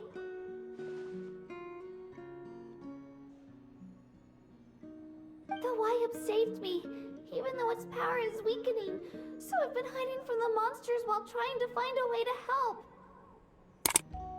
The Night Kingdom has become a huge mess, though. I keep hearing these awful sounds and seeing really horrible things. Don't listen to those sounds, Kachina. The Abyss is trying to strip you of your sanity. All you need to do is stay safe and wait for us. We'll be there shortly. It's okay. I feel so much better now that I've had the chance to talk to you guys. You don't need to worry about me. I've never been strong or special at all, really. So I don't blame anyone for forgetting about me or leaving me behind. Just knowing you care is more than enough. I'll find a way back. You don't have to put yourselves in danger to come rescue me. You're always like this, Kachina. Now's not the time to act tough. We're coming for you, and that's final. I don't know what lies the Abyss has been feeding you, but I'll tell you something right now. Nobody here sees you as a burden. You're a victor of the Night Warden Wars, a hero of Natlan.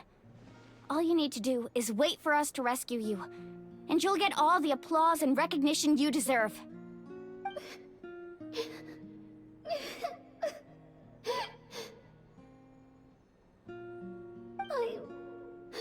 I'm really scared. Everything's so dark and creepy here. And I want to go home. Still, I don't want you to put yourselves in danger because of me.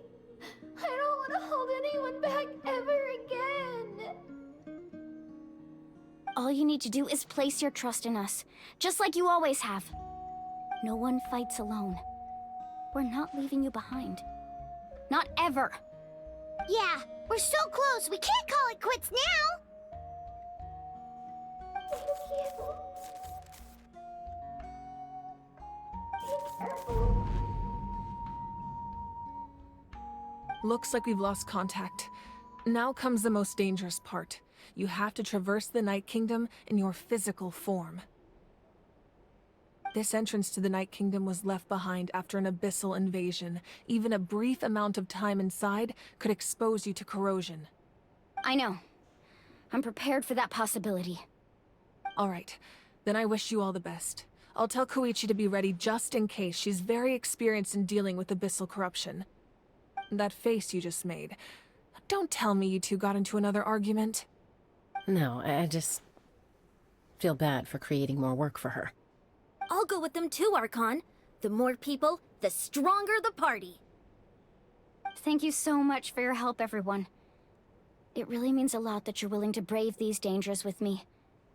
And there's no time to lose, so let's get going. Now that I've lost my power, I won't be able to provide much practical support. But I can still keep an eye on the situation from here. Eon-san, I know it's unlikely, but if you encounter a situation you can't handle... That won't happen. I hope not.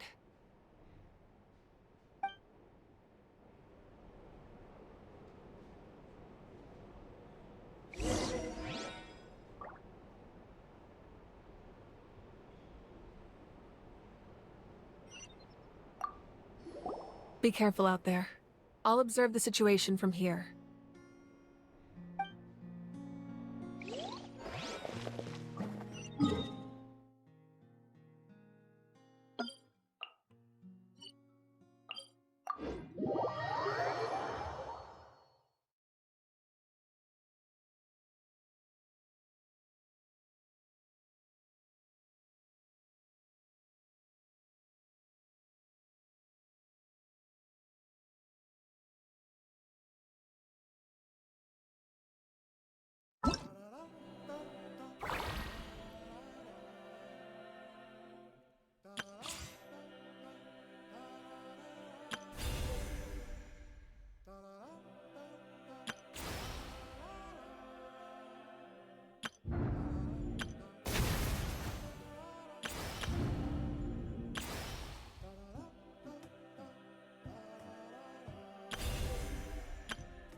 The world remains constant over the centuries, but the thunder pulse.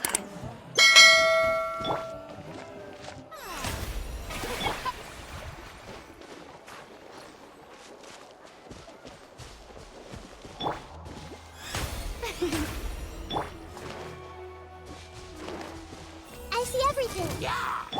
Take it easy. There is no escape!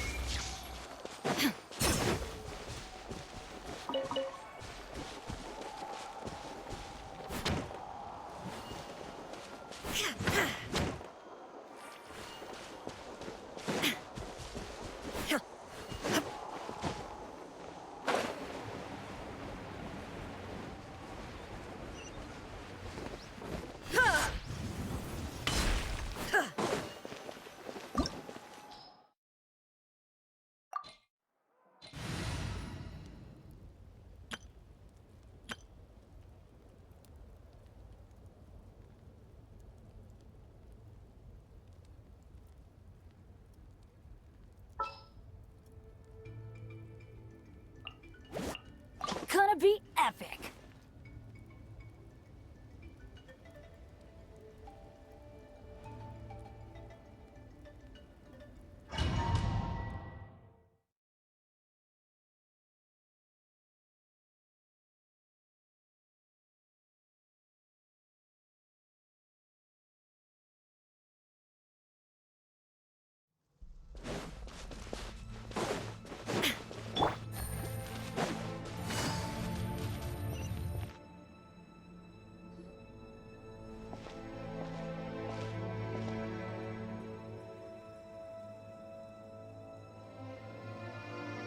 So we're underneath Natland right now?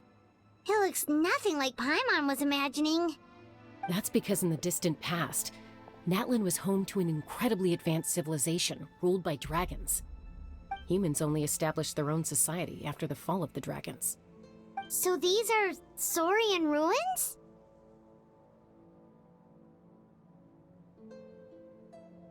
Wait, you mean like the elemental sovereigns? They had their own advanced civilization? Yes, a really long time ago. Very few records have survived until now, so no one really knows what the devices here are for. These ruins have been abandoned for a long time, but with the recent increase in Abyss activity, the installations around here have somehow been activated again. So what you're saying is, we're not in for an easy trip to the Night Kingdom. No, it's going to be obstacle after obstacle from here on out. Why are you all laughing like that? It's creeping Paimon out. It's the pre-adventure excitement kicking in, right guys? Of course. I'm eager to get started. Then let's go. We won't let anything stand in our way.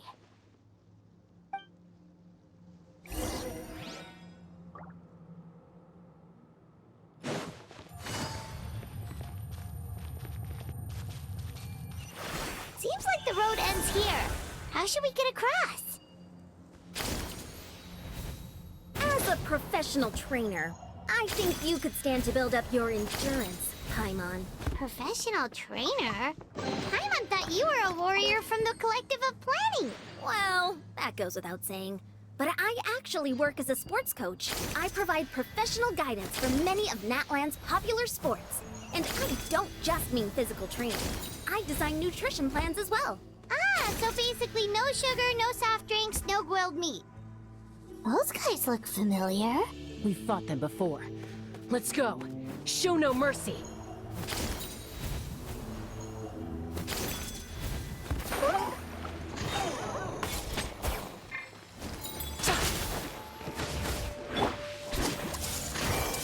The Temple of Wisdom. Here comes the catch. Quietly now.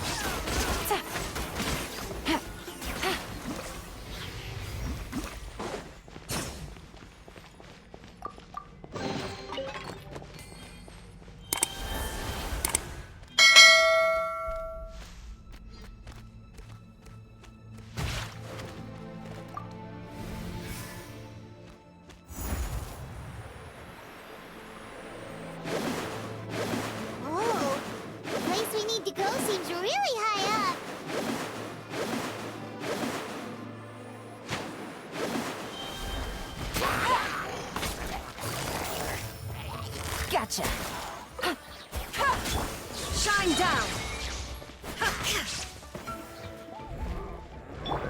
Everyone hold hands. Things are about to get dicey.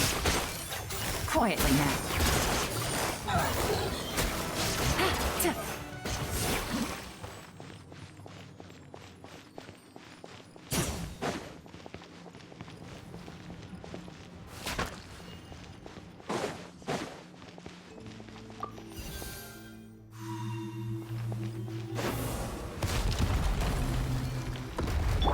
There is no escape!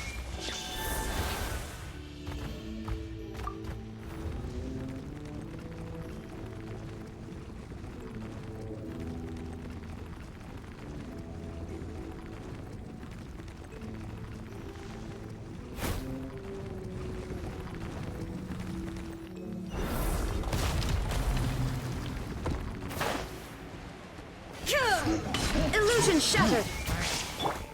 I see everything. Game's up. It's over. Gotcha. Take it easy.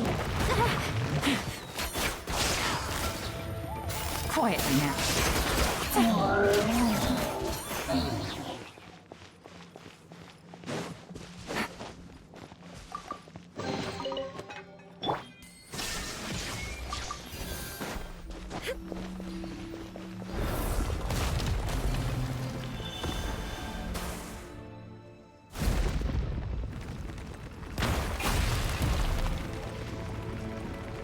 This is the final stretch. We just need to climb up, and we'll be there. Nothing to it. Easy for you to say.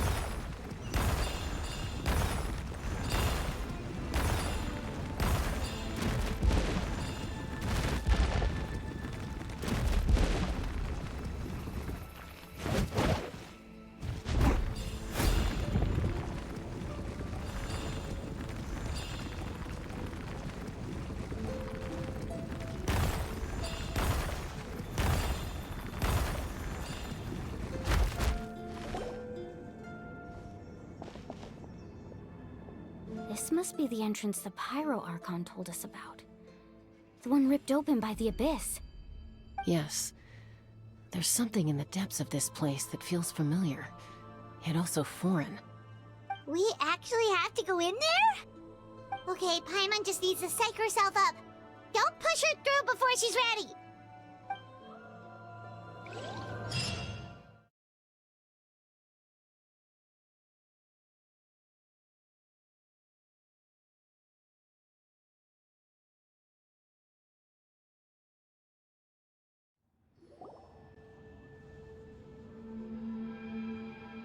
Hey! You don't have to drag Paimon! You're pulling too hard!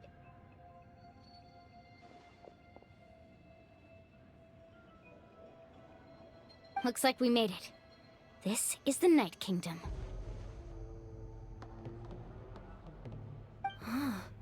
It looks so different from what I imagined in the stories.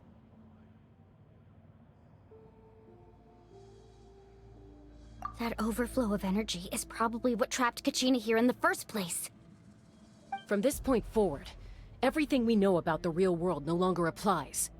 Anything can happen here. Paimon's more worried about how we're gonna make it out. We obviously can't go back the way we came.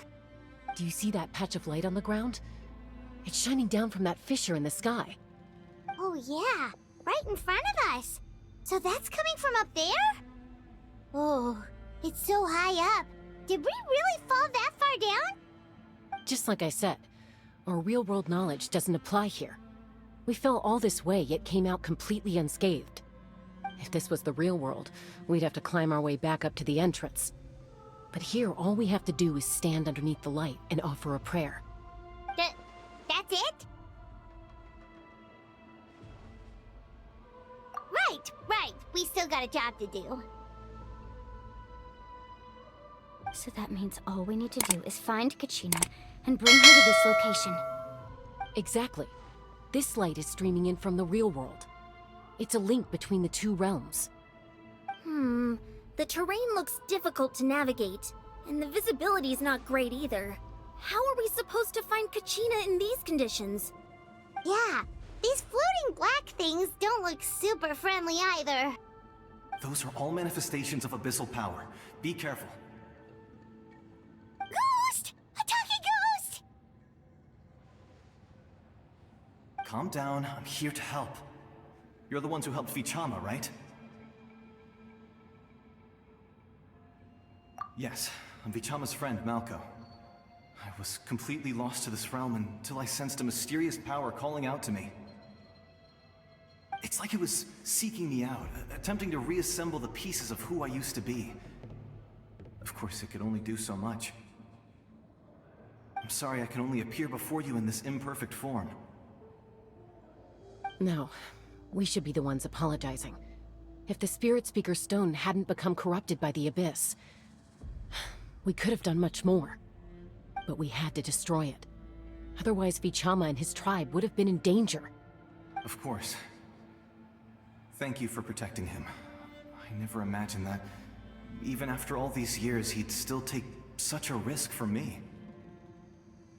Under the power of the stone, it felt like our souls were connected. Turns out even our regrets were exactly the same. Whether in triumph or death, you want your best friend by your side. Exactly.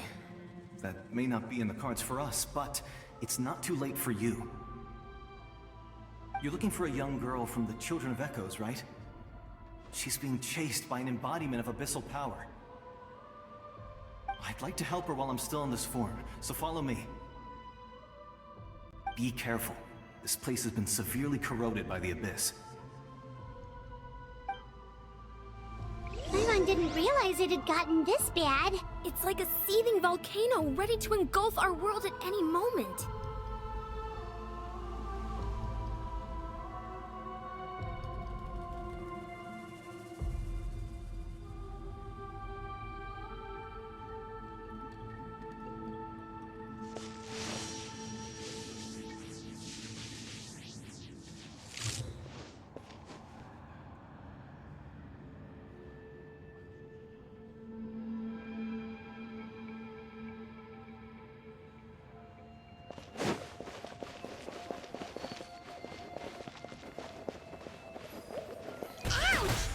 Back here. You can't go wandering off. Stick close to me. My power will be able to ward off attacks for the time being.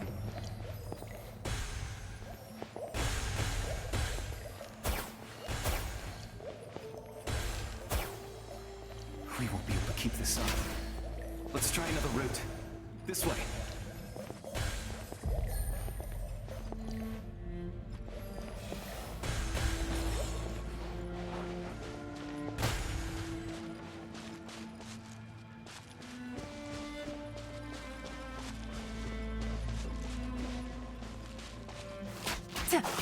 Not good. More monsters. We shouldn't waste our time on them.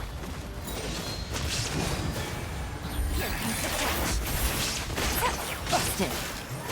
Quietly now. Illusion shattered!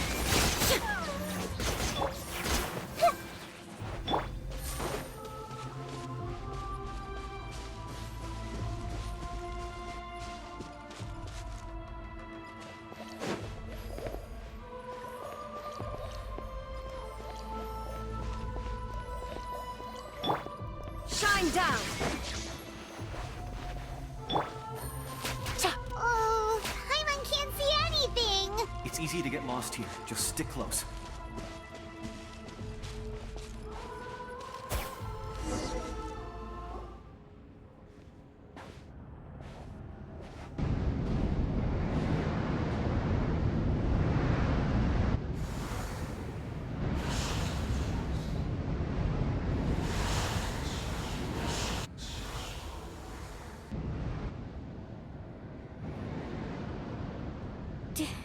Did you hear that? What? Never mind. It was probably just my imagination. Don't scare Paimon like that! I heard it too. It was a voice from the Abyss. What did it say? Doesn't matter. It certainly doesn't harbor good intentions.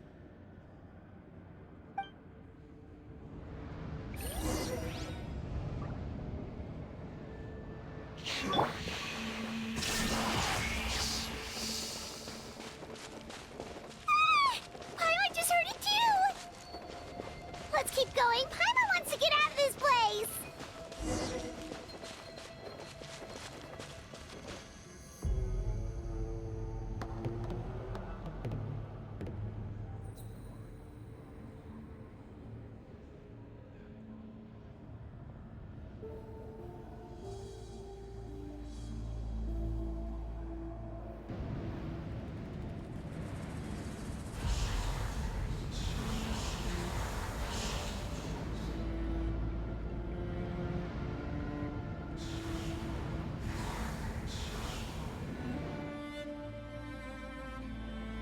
We're here, Kachina!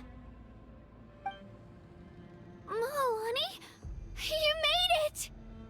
Looks like our reunion will have to wait until we take care of these monsters. Good idea. Let's go!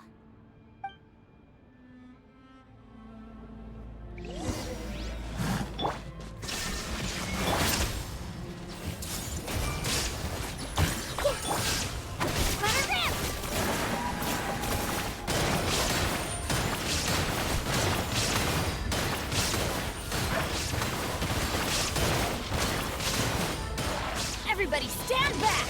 Huh? You're here. You're finally here.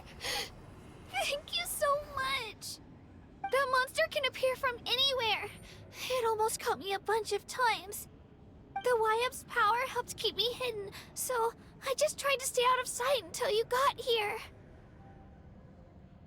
Atta girl. You did so well. And most importantly, you weren't hurt. Should we start heading back then? Actually, I have a request. Will you come visit the Wyab with me? I can't exactly put it into words, but something's wrong with the Ode of Resurrection. And I know it has something to do with the contamination from the Abyss. That was the Pyro Archon's theory as well. Everything we've seen here certainly seems to back it up. In the Night Kingdom, there are 6 main totem poles representing the Wyab of each tribe. You can think of them like the body of each Wyab. Additional totem poles, like the ones around here, serve as proxies to which the Wyab can extend their consciousness. There are countless proxies scattered around the Night Kingdom. Through them, the Wyab can extend their consciousness over the entire realm and track down souls no matter where they roam. But if a proxy were to become severely contaminated, then a soul could become lost within the Night Kingdom. Judging by the current situation, I don't think we're dealing with just one contaminated proxy. Even if we could drive back the abyssal power from one of them, that probably wouldn't even put a dent in the problem. Still, we can't just leave the Wyab to suffer. It's protected me this whole time. I agree.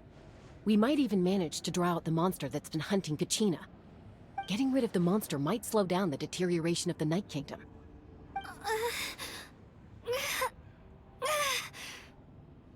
Kachina? What's wrong? Nothing. Just a headache. And that voice again, telling me to abandon the Wyab and leave this place. Maybe we really should leave. Kachina's already been here for too long. No, I'm fine. I don't plan on listening to that nonsense. I can hold on. Just up ahead. I'll lead the way. Besides, I can still fight, so please, help me out a little longer.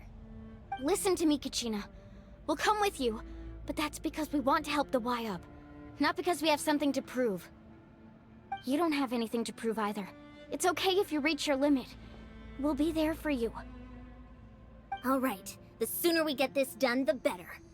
We've already come all this way, so we might as well try to get to the bottom of this. Let's go. This way. I'll stay here and try to stall the Abyss monster. All by yourself? That's too dangerous! It's all right. I may not be as strong as that monster, but I'm definitely more familiar with the area. Besides, I don't have much time left. If you're anything like my friend, I'm sure you're not particularly fond of goodbyes. So go. Achieve your goal, and return to the world where you belong. Thank you for everything. You're a true hero. Thank you. No one fights alone.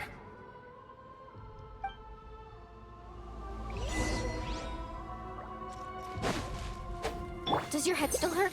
Let me help you walk. I'm fine.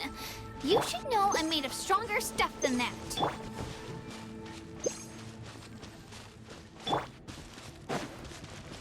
There is no escape!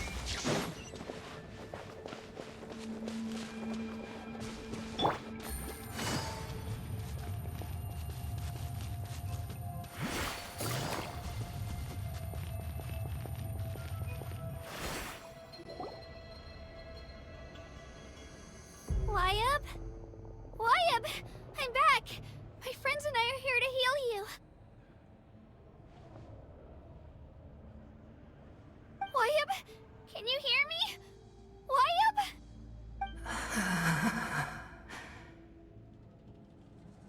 So we were right. The contamination is already too severe. It's preventing the Wyabb from answering our calls. Alright, get ready everyone! Time to purge the abyssal energy from this place! Careful. We've got company. Already? You really think that puny soul could slow me down? Courage in the face of futility is pure folly. He tried to get in my way, so I disposed of him. You killed Malco? He would have dispersed with or without me. Rather than worrying about him, I would urge you to focus on yourself. You may have defeated others of my kind in the past, but underestimate me now, and it will be to your peril.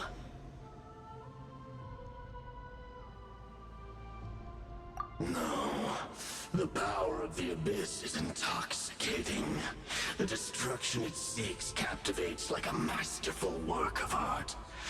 I strive only for the opportunity to see it up close. I thought this naive little girl was an exception, but it turns out humanity is full of lambs willing to offer themselves up to the slaughter. That is the tragedy of your short lives. You understand nothing of all-encompassing power. Ancient names, pride, friendship, all empty ideas invented to give you a false sense of self-worth. They possess no power at all. The Pyro Archon created those grandiose ideals out of pure selfishness. Anything to avoid sharing power. Anything to avoid handing over the primordial gift to ordinary people like you. Don't believe me? Then ask yourself, why is the Pyro Archon strong beyond measure, while you, Kachina, remain so pathetically weak?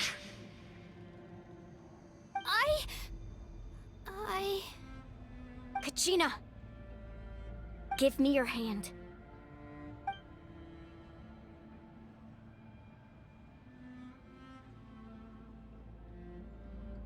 Feel that? I'm right here next to you. Thanks, Moalani. You're right. I have nothing to fear. Because I'm not alone anymore. You're right. Maybe comforting ideals don't have any power. But you also couldn't be more wrong. You've never had to work for your own strength, so you will never understand the true source of our power. What? The courage we have to stand before you and not back down? It comes from our friendship. The power lies not in the ideal itself, but in our commitment to upholding that ideal, and in our decision to stand together and fight! Well said! Let's go, Kachina. It shouldn't take more than 2 of us to handle an enemy like this. Sorry in advance, but you deserve what's coming to you! There aren't many in Natlan who can beat us when we're together. It's time he got a taste of that kind of power.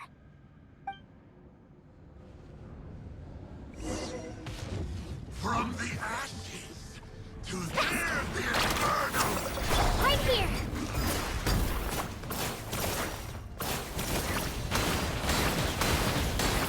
Clear the area!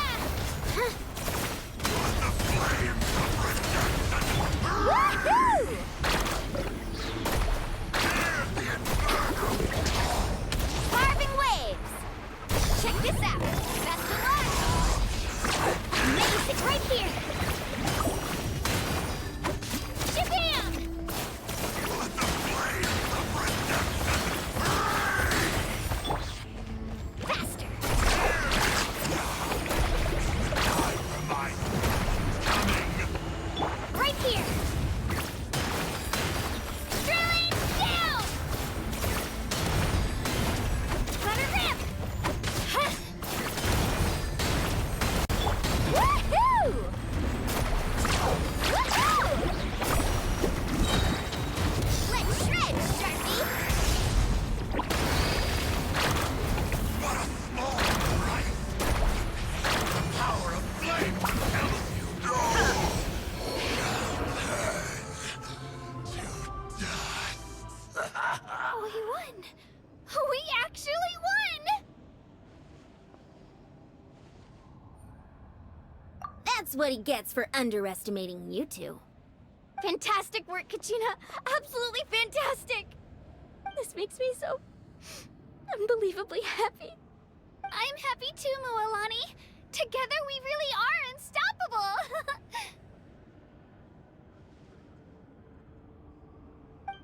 Huh? What's happening?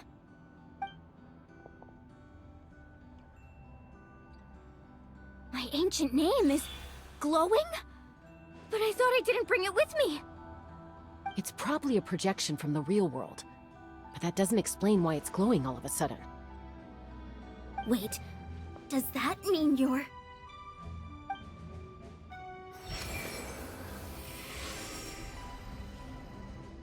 That was a bold move, diving headfirst into the fire to save your friend, especially in a place so overrun with abyssal corruption.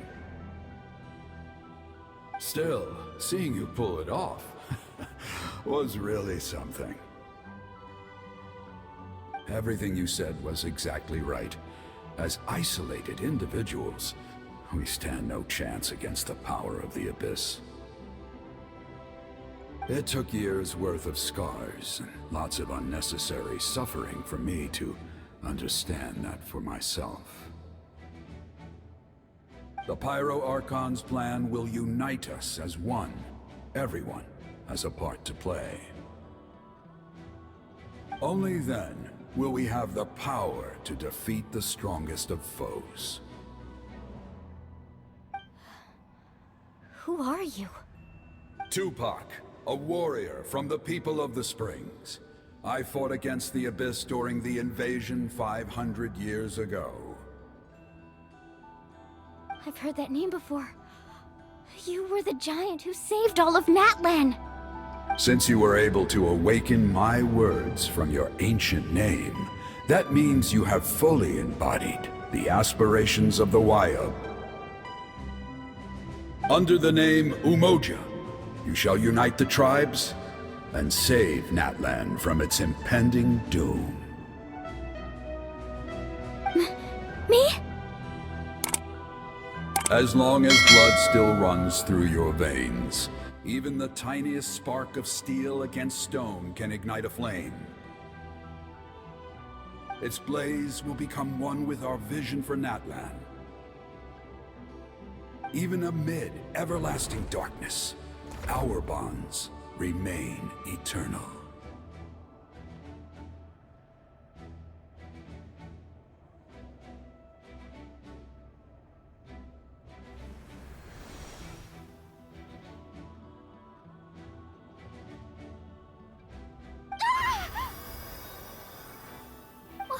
What's wrong, Moalani? So many memories. My brain was just flooded with everything he once knew. So that's what happened. What do you mean? Did you just figure something out? 500 years ago, they foresaw the very crisis we're facing now. Efforts to save Natlan started all the way back then. We can go over the details once we get back. We shouldn't linger here longer than we have to. I know bits and pieces, but I had no idea Mualani was also part of the plan. This sounds like something that's going to need a lot of explaining. Let's focus on saving the Wyatt first.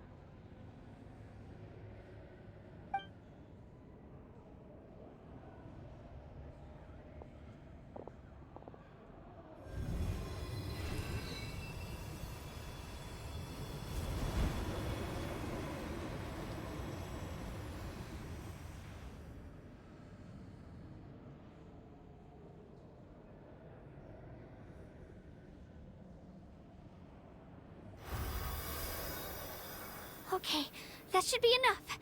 Wyatt? Wyatt? Can you hear me?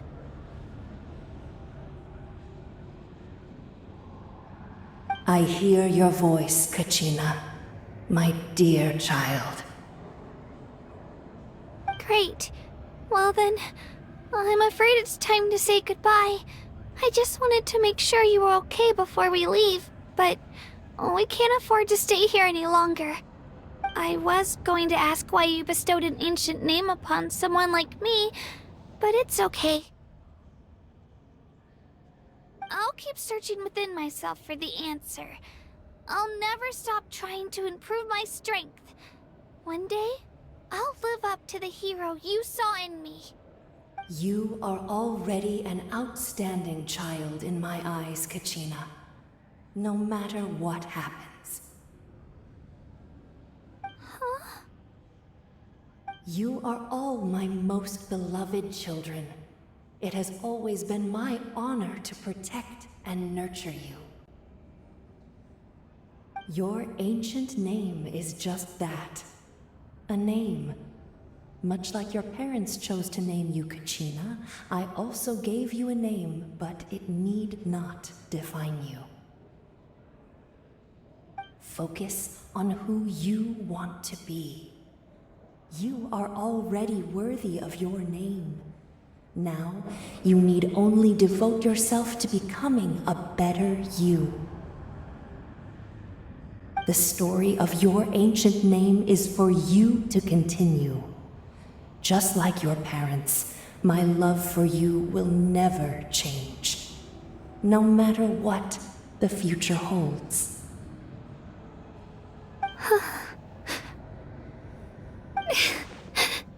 Thank you, Wyatt. It gladdens me to see the Pyro Archon's plan move another step towards completion. But it is time for you to leave this place. The situation here is getting worse. Go now, my children. Save Natlan on behalf of all you hold dear. I know we've never met before, Wyatt, but I just wanted to say thank you for encouraging Kachina. It was exactly what she needed to hear. Whoa! What's going on? An earthquake? We're out of time. It's the power of the Abyss. Quick, we need to run!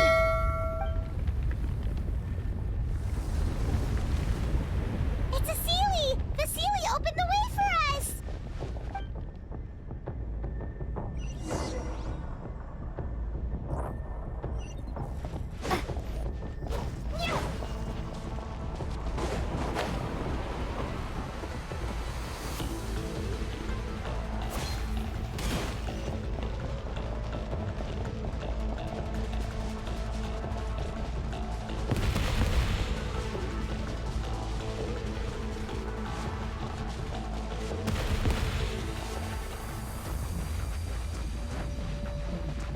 opening in the sky! It's closing!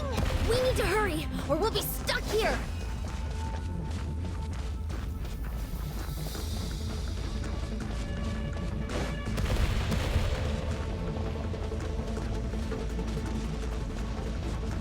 Watch out for the falling rocks! Quick, through the middle!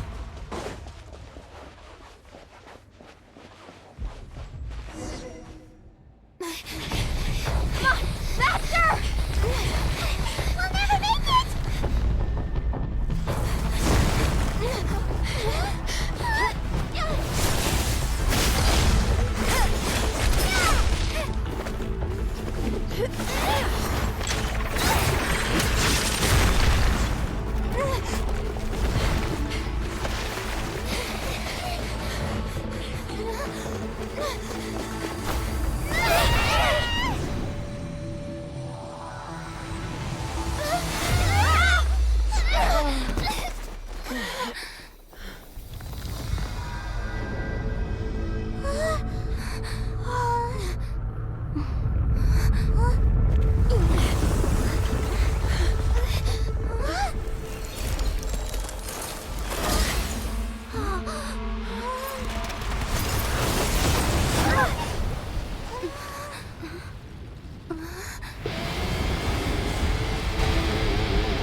You've done well. Now come home.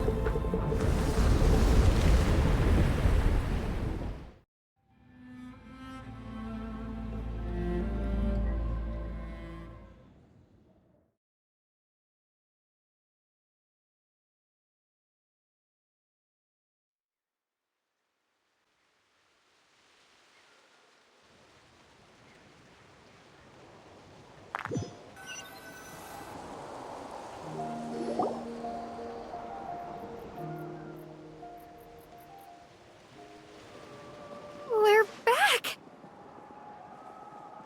The Pyro Archon saved us. But she's not here. Yeah, didn't she say she used it all up? She's still in the speaker's chamber. What we saw in the Night Kingdom was just her consciousness. So you're saying her consciousness did all that? Every great display of power comes at a price.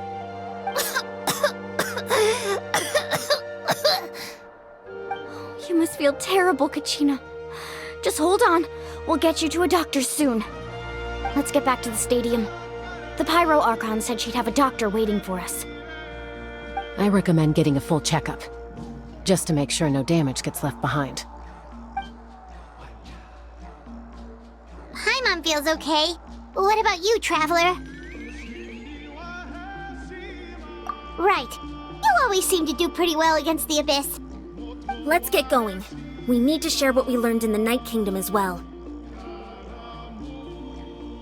Right. The Y-Up mentioned something about the Pyro Archon's plan. What is it exactly? I'll let her explain everything. We're all a part of the plan now. Every move we make from here on out will decide Natlan's ultimate fate.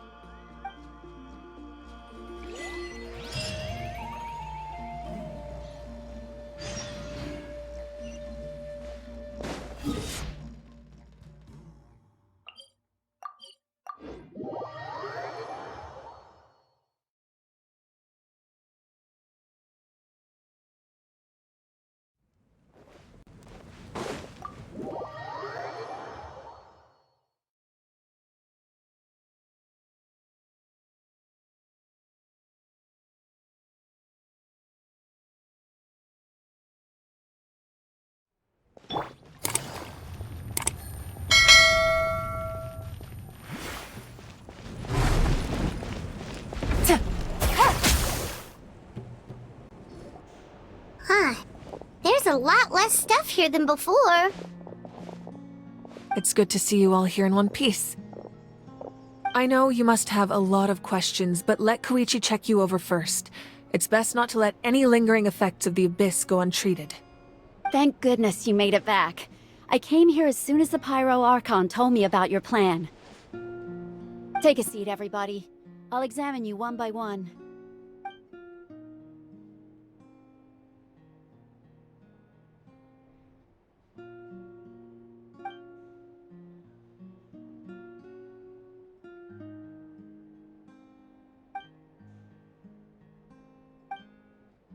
All right, that should do it for now. But just to be safe, I'll perform another checkup in a couple of days. I have to say, though, I've never seen anyone react to the Abyss like you, Traveler. It's like you're completely immune to its power. She's always been special like that. She can even purify its power. Wait, now that you mention it, Paimon doesn't think she's affected either.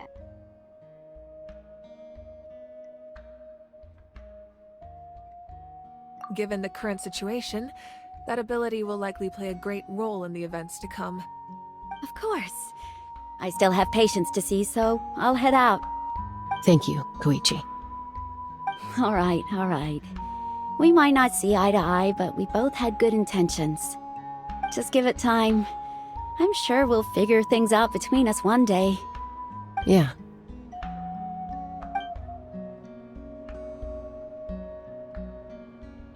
All right. There's so much to discuss, I don't even know where to begin. You've seen it for yourselves now. The devastation in the Night Kingdom. I'll get straight to the point. Natlan is on the verge of destruction. It's very possible our nation has less than a year before total devastation. Huh? No. That can't be true, can it? That's right. But I've only ever disclosed that fact to the handful of people working with me to save this nation. Our looming destruction is not a recent development, but the inevitable conclusion of the disaster the Abyss initiated 500 years ago. Mualani told us a little bit about that. 500 years ago, all the nations of Teyvat were invaded by the Abyss. Unlike the other nations, Natlan never had stable and deep-rooted ley lines, so we suffered the worst of the invasion. The battle against the Abyss was exceedingly long and brutal. In the end, victory came at the cost of our civilization and countless lives. Even then, it took centuries of solving the disasters caused by the Abyss to finally achieve the peace we know today. And still, this is but a superficial victory. The forces of the Abyss have merely been driven back underground. Their threat to Natlan remains as real as ever. I'd never have guessed. The problems plaguing the Night Kingdom are all the more complicated because that realm is essentially functioning as Natlan's ley lines. Immediately after the war, our calculations estimated that we would have a maximum of 500 years before the Night Kingdom was completely lost to the Abyss. But at that time, we were a nation of the destitute. Our people no longer believed in victory, nor did they hold hope for the future. Our civilization was dying, our faith crumbling, and the line of power passed down from the Wayab nearly severed. If we didn't bring the nation back together, it would be foolish to even dream of defeating the Abyss in the future. So, the Archon had a long and involved discussion with the heroes of each tribe, and finally came up with a 500-year-long plan to save Natlan. So that's what happened. After finding Kachina, I encountered a strange figure who gave me a series of new memories. Since the plan was mentioned in those memories, I guess I've been chosen to play an important role in it. But there's still something I don't understand. Those memories showed me the Pyro Archon from back then. And it was you. Huh? But that doesn't make any sense! The Pyro Archon is supposed to be human. It's impossible for a human to live that long. That's right. The hardest thing for humans to overcome has always been time. Or rather, the natural limitations of our lifespan. A god can extend a human's life by using a certain amount of divine power, or subjecting them to a curse. But, as we all know, Natlan doesn't have gods like that. We can only rely on our own methods. A human life is like a flame destined to be extinguished. 500 years ago, I placed my life within the sacred flame. Only by dying before my time could I have the chance to wake up again. So, in other words, this is your second life?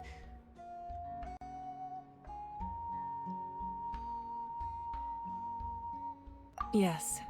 We only managed to defeat the Abyss all those years ago because the tribes came together as one. If the Natlan of the future was to have a fighting chance, the Pyro Archons that came after the war had to rebuild the decimated tribes. The goal was to reunite the people and restore the strength of each tribe's Wayab. Once a tribe was back to its full strength, the tribe's Wayab would select a hero, indicating the tribe was once again ready for war. The Chosen would then stand by my side in defense of our nation, just like great heroes of old 500 years ago. So that means I'm one of the Chosen? That's right. You bear the ancient name Umoja, the same one held by the hero from your tribe 500 years ago. It means unity. After your adventure in the Night Kingdom, I trust you've come to fully understand the meaning of that name. So in other words, you always knew who the Wayab were going to pick from each tribe? Yes. According to the plan, each tribe was supposed to have been fully restored by the time I awoke. But something went wrong along the way. The 6 heroes successfully inherited the ancient names from 500 years ago, but the intel regarding the plan wasn't passed on to them. Once again, it comes down to the deterioration of the Night Kingdom. Communication between the Sacred Flame and the Wayab has been blocked.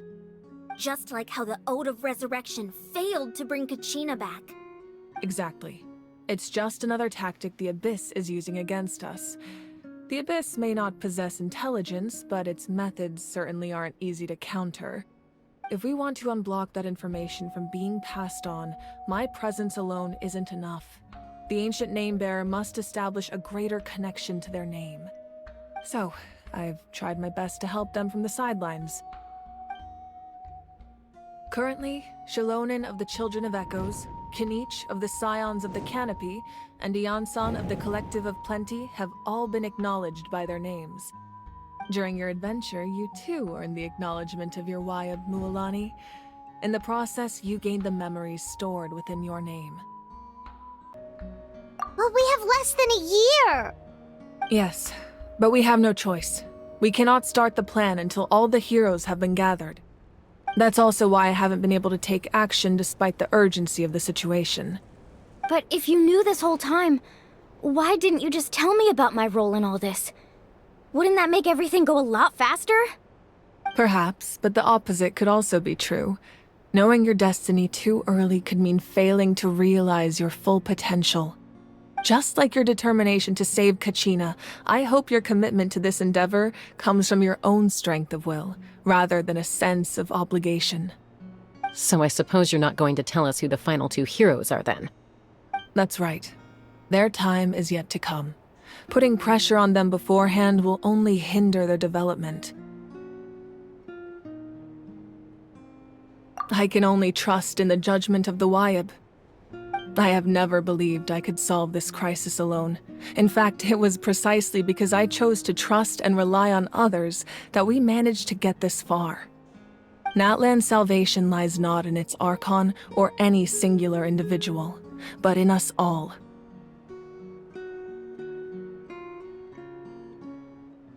You're quite perceptive, aren't you? I thought I might get away with avoiding the topic. Huh? Oh, right! All of the stuff you stored here before, where did it all go? Even though I sacrificed my power, I still needed a contingency plan to ensure you would make it back from the Night Kingdom. After all, I was the one who allowed you to take that risk, and Mualani has an important role to play in my plan. In addition to their sentimental value, the items I stored here held a much more important purpose: fuel. Fuel? Ah, so back then, that's why you... Yes. The stories embodied by those items are certainly important, but there's an even more significant trait they all share: every item belonged to a hero of Natlan. Over time, they became imbued with a certain amount of contending fire from being carried in battle. On their own, each item's power is limited, but together their combined effect can prove quite useful in a dire situation. By burning those items, I was able to activate the contending fire stored within them to open the boundary between the two worlds. It was a rather crude approach, so all their power was depleted in an instant, as you can see. But weren't they all precious treasures? What about their stories? That's exactly why I dragged you all here. No matter what, I never wanted the Pyro Archon to have to use that power. Oh, I'm so sorry. You have nothing to be sorry for. You all deserve my thanks, actually. If you hadn't saved the totem pole, that area of the Night Kingdom would have been forever lost to the Abyss. And then, it would only be a matter of time before the Children of Echoes was met with disaster. Besides, when those heroes entrusted their belongings to me, or the Pyro Archon of their time, it was out of a desire to contribute to Natlan's survival. If they knew those items helped save the present-day heroes of Natlan, they would not mourn their loss. Even when you put it that way, I still feel bad. There's no need. Remember what I told you about time? The people and the events of the past are never truly lost to us. We simply carry them with us in a different form. In that sense, we didn't lose anything at all. If you still have regrets, let them fuel your resolve in the battles to come. Your deeds will become new legends and nurture new forms of power just like the items once stored here. Well, we'd still like to return the favor. Well, if that's the case, just treat me to a drink sometime. Now that Kachina has returned, we can finally hold the victory feast and celebrate your team's triumph in the Night Warden Wars. And we could all use the rest, that's for sure. Plus, you'll be able to silence everyone who doubted you once and for all, Kachina. Still, now that I know the danger we're facing, having a victory feast doesn't feel right. Try not to let it get to you. It's important to stay calm. Worrying about it will only affect your judgment. All right, you should head out. I'll join you in a bit.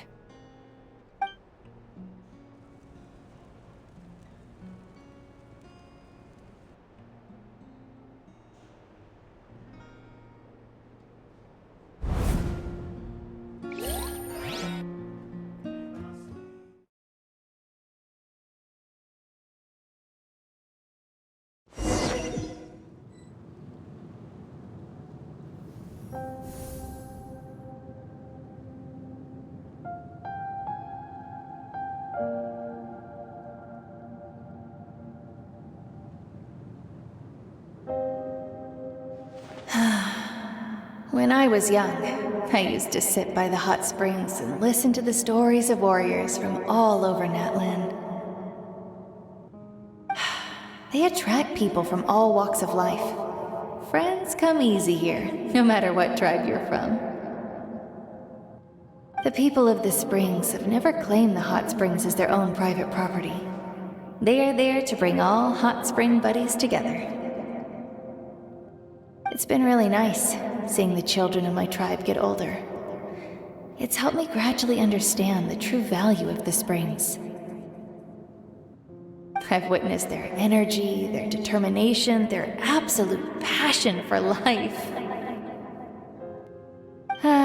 Even when they cause trouble, I never managed to hold on to my anger for long. It's unbelievable how quickly they worm their way back into my good graces.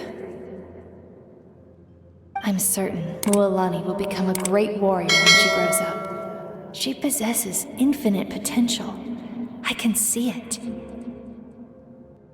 One day, when I'm no longer in fighting form, I'll come here and tell stories to all the children, just like those warriors did for me.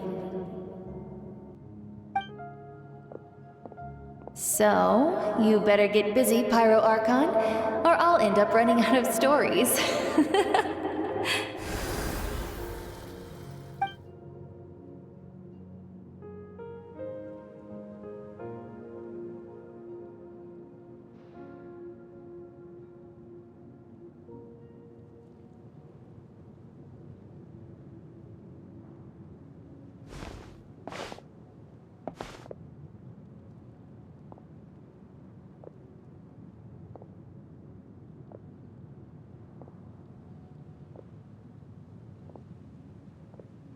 Our nation is engulfed in darkness. Our tribes stand divided, and yet you promise victory in the distant future. The Abyss is a cunning enemy, one that I faced in battle many times. Were that not the case, I would never understand exercising this degree of caution. My rage will never know absolution, and my power will no longer aid you in victory. But you came to me because you knew you could convince me with just a single sentence. I understand your choice. The heroes of today will forge the path ahead with blood and fire. Just remember to earn us the victory we are owed. Otherwise, rest assured, I'll find a way to collect the debt. For Natlan.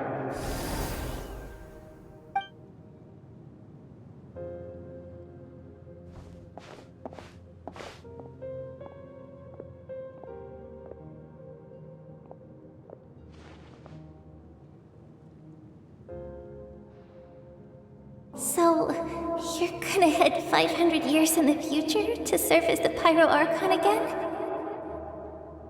But what about the you from right now? You're just gonna die? You can't ask her those questions and expect her to answer, my dear. The decision is hers to make, and she deserves our support. We will do everything we can to rebuild the tribes. Don't you worry. Even across time, we will all do our part to fight for Natlan's future. Yeah, Mom's right. We'll always believe in you, sis. Oh, seriously though, Dad should be here. Where is he? I imagine he didn't know what to say, so he chose not to come at all. Don't take it to heart, my dear. That's just who he is. Just remember, no matter what happens in the future, we will always love you.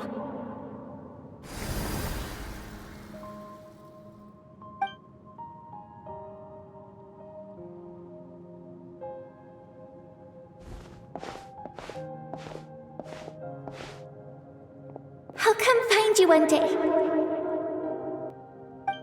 I know I can't live that long, but I'll think of something. There has to be a way for us to meet again one day. If there's an answer out there somewhere, I'm gonna find it. So, don't forget about me.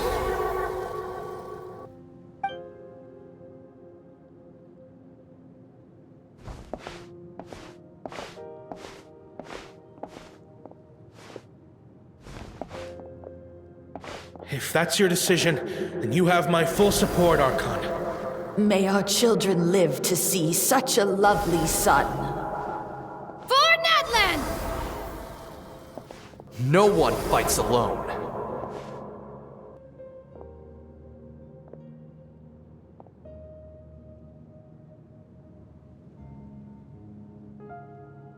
The rules are my legacy. They shall grant us the strength to overcome the next tragedy. War forged the 6 tribes, taught us how to fight, instilled in us what it means to love.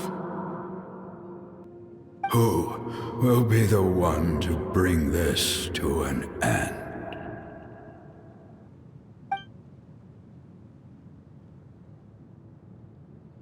We are the inheritors of memory and legend. Those who grew alongside sun and wind. Those who forged our own destiny and future. That is Natlan's fire, the lifeblood of our nation.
here for the victory feast too?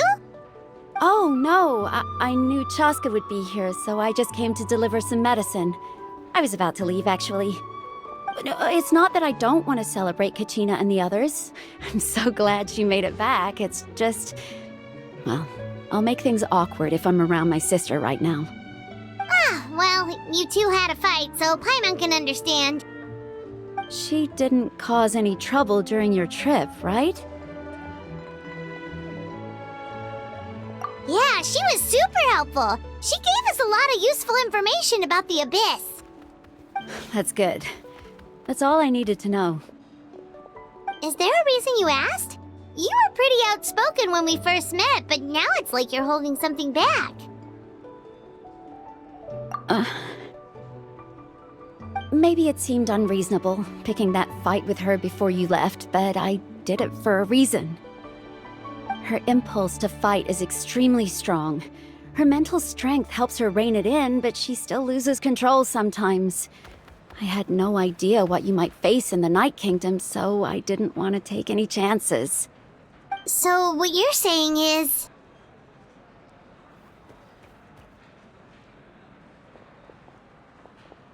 Okay, so maybe it sounds a little stupid, but it works pretty well. It helps her keep her cool for a little while, at least. Anyway, I'm just glad you were able to make it back safe and sound. That's all I wanted. But do you really have to go that far? Can't you just talk it out? No way.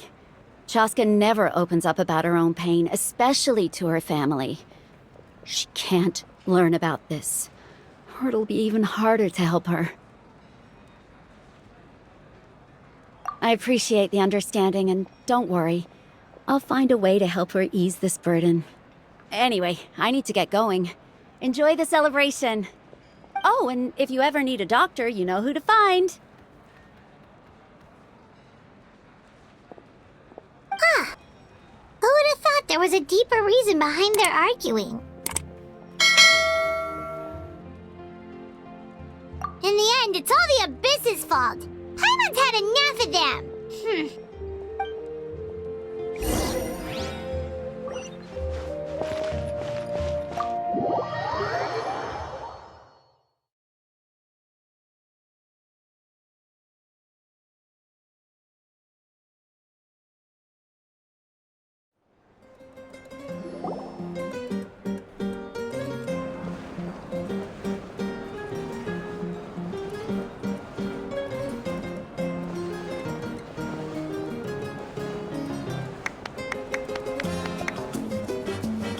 Let's give a huge round of applause to our brave young warrior, Kachina!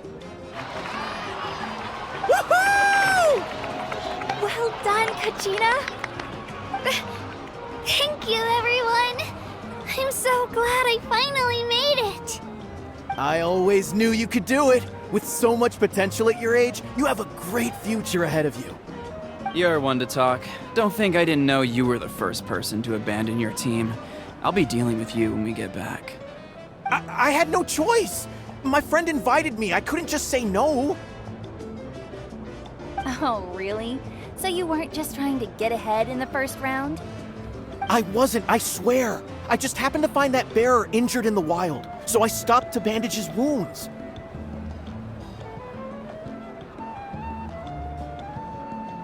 When he insisted on repaying the favor, what was I supposed to do?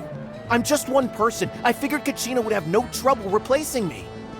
But the fact of the matter is that after your departure, everyone else started thinking about swapping teams too. I'm really sorry, Kachina. It was wrong of us to abandon you like that. It's amazing that you still made it all the way through to the Night Warden Wars. That's the highest honor. So, what about you guys? Did you make it far? Our team captain drank too much the night before the competition and turned up late to the stadium on the day. We got disqualified.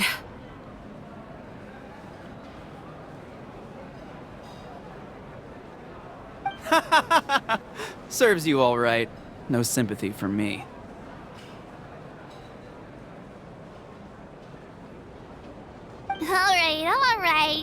There's no need to be like that, Uncle Pakal. Dear friends, I'd like to say a few words. Firstly, I'm grateful to my friends and our great Archon for helping to bring me back. This traveler and her companion Paimon are some of the strongest people I've ever met. If they were allowed to participate in the pilgrimage, I have no doubt that they'd win the whole thing. They've agreed to let me learn from them. With their help, I believe I can become even stronger still. And let's not forget my good friends, Moalani, Chaska, Kanich, and Ayan-san. They all helped the Traveler and Paimon figure out a way to bring me back from the Night Kingdom. They too deserve to be called our heroes, so please give another round of applause for them. Thank you so much! Well said!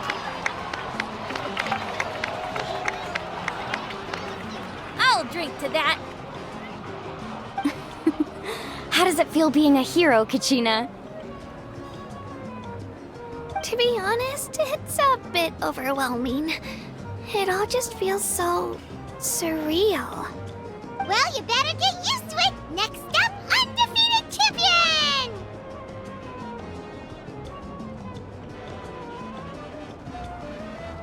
Hey, please don't make fun of me.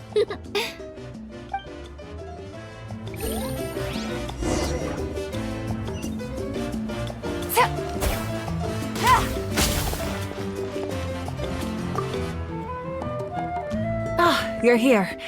Have some fruit juice. I got it specially for you two. How did you know? That's Paimon's favorite! You look like you've still got questions.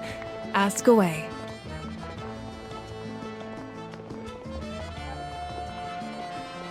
Because they had their own lives to live. The thought of telling them, abandon your families and everyone you love, and come with me to the end of time, for in 500 years Natlan will be destroyed, it seemed too cruel. You could just as easily point out that everything in this world would come to an end eventually. But life is short, and beyond a point, it just doesn't seem real. Imagine if I said, let's leave right now, and go save the sun because it'll flame out in a few million years. It would sound quite ridiculous. I couldn't make them shoulder that burden with me. Besides, every generation will have its heroes, this one included. The plan could still work without them. Or, of course, without me. But since I was the one who came up with the plan, I felt duty-bound to see it through to the end. Paimon's suddenly remembering that portrait in your room. Was that your family from back then? Yes, it was. So when you asked me who my sister grew up to be, the truth is that very little information survives. From what I've been able to piece together, I can conclude with a reasonable degree of confidence that she ended up as an architect and artist. She played an instrumental role in rebuilding the scions of the Canopy tribe, designing and building many houses. But of course, none of her buildings are around anymore. Still, it was an impressive achievement, and I'm very proud of her. You feel loss keenly. It seems to stir up feelings of regret in you. But this is something I have long since come to terms with. This is a war, and there can be no war without loss. I am already far more fortunate than those who lost their lives to the Abyss. The people of Natlan look to me as their Archon, and the weight of their expectations is mine to bear. I must see our fate through to the very end, no matter what I may find there. Yeah, doesn't that mean the way everything ends has already been written, including your plan? I suppose, but so what? Don't forget, time takes many forms. The past, present, and future coexist, and all are equally important. Even if the future ends in destruction, there's still no reason to give up on the here and now. And it's precisely because we humans cannot know our fate that we will never give up on our struggle. This is a pivotal moment, we are still 2 heroes short. Well, 3 to be precise. There's one further hero who I'm hoping to get on my side, whatever it takes. Your resistance to the corrupting power of the Abyss is truly remarkable. It would easily make you an all-important figure in the upcoming battle.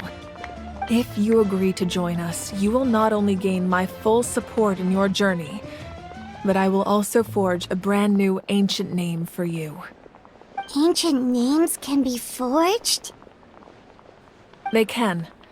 Several strict conditions must be met, but if they couldn't be forged at all, then the number of them in circulation would have long dwindled to 0.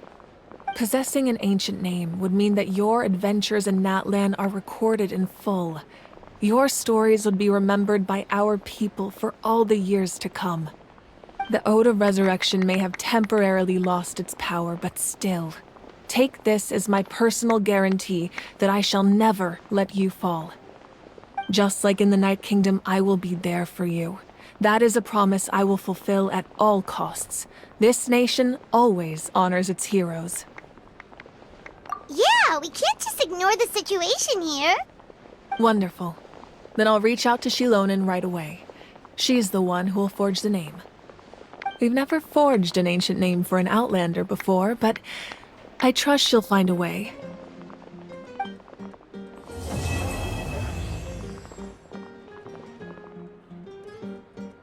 My lord, we've received word that the Pyro Archon has lost much of her power.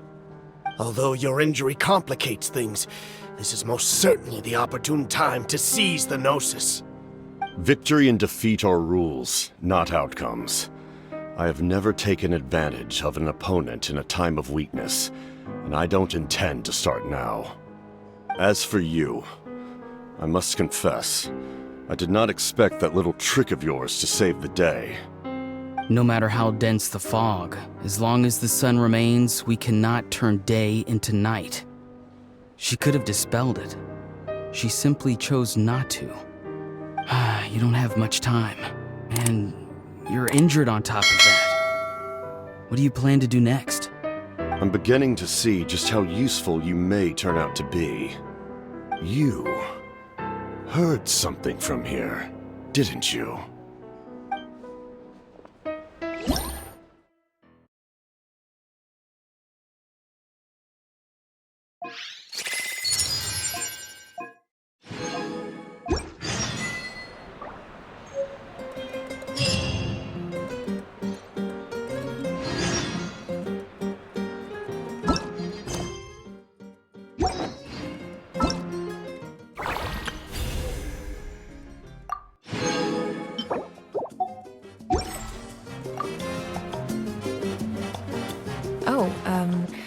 Something else you'd like to ask?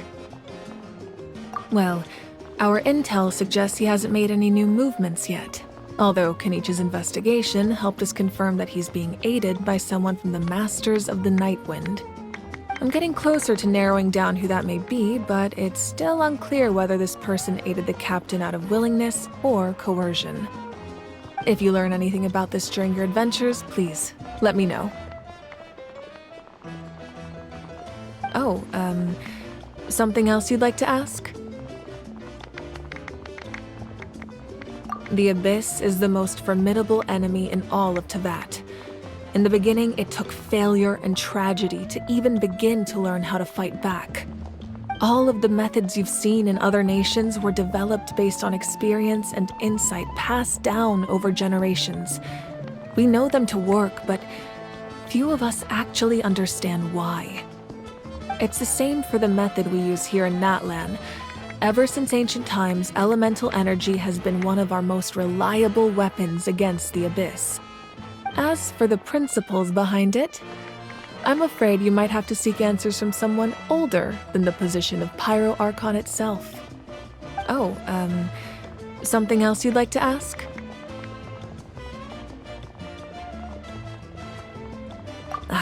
That also comes down to the long-standing effects of the Abyss.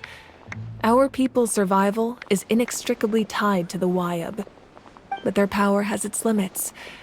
They cannot offer our people the same degree of protection outside our borders. In fact, people who do decide to leave often suffer from memory loss and emotional issues. Everyone in Natlan understands this. That's why our people never leave without a good cause. Even if someone is left with no choice, the chief of their tribe must seek approval with the Wyab to grant them leave. And the Wyab have always been very strict about granting that approval, since extending protection beyond our borders means consuming power reserved for our fight against the Abyss. Still, there's no need to worry. The Wyab extend their protection to all within Natlan, including visitors from afar. Oh, something else you'd like to ask?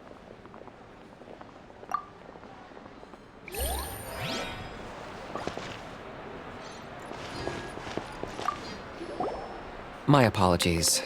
I knew more than I let on.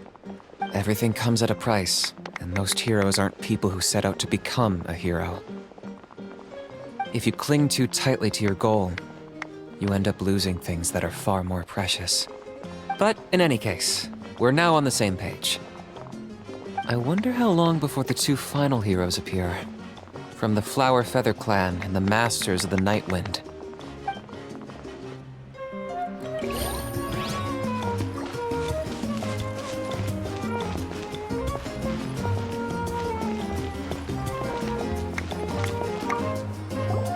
I've been through so much all at once. Everything still kind of feels like a dream. Are you still feeling unwell? Nope, all better now.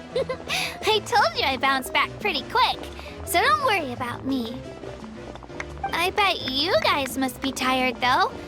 Make sure you get some good rest tonight. You gotta recharge so you'll be in the mood to have fun.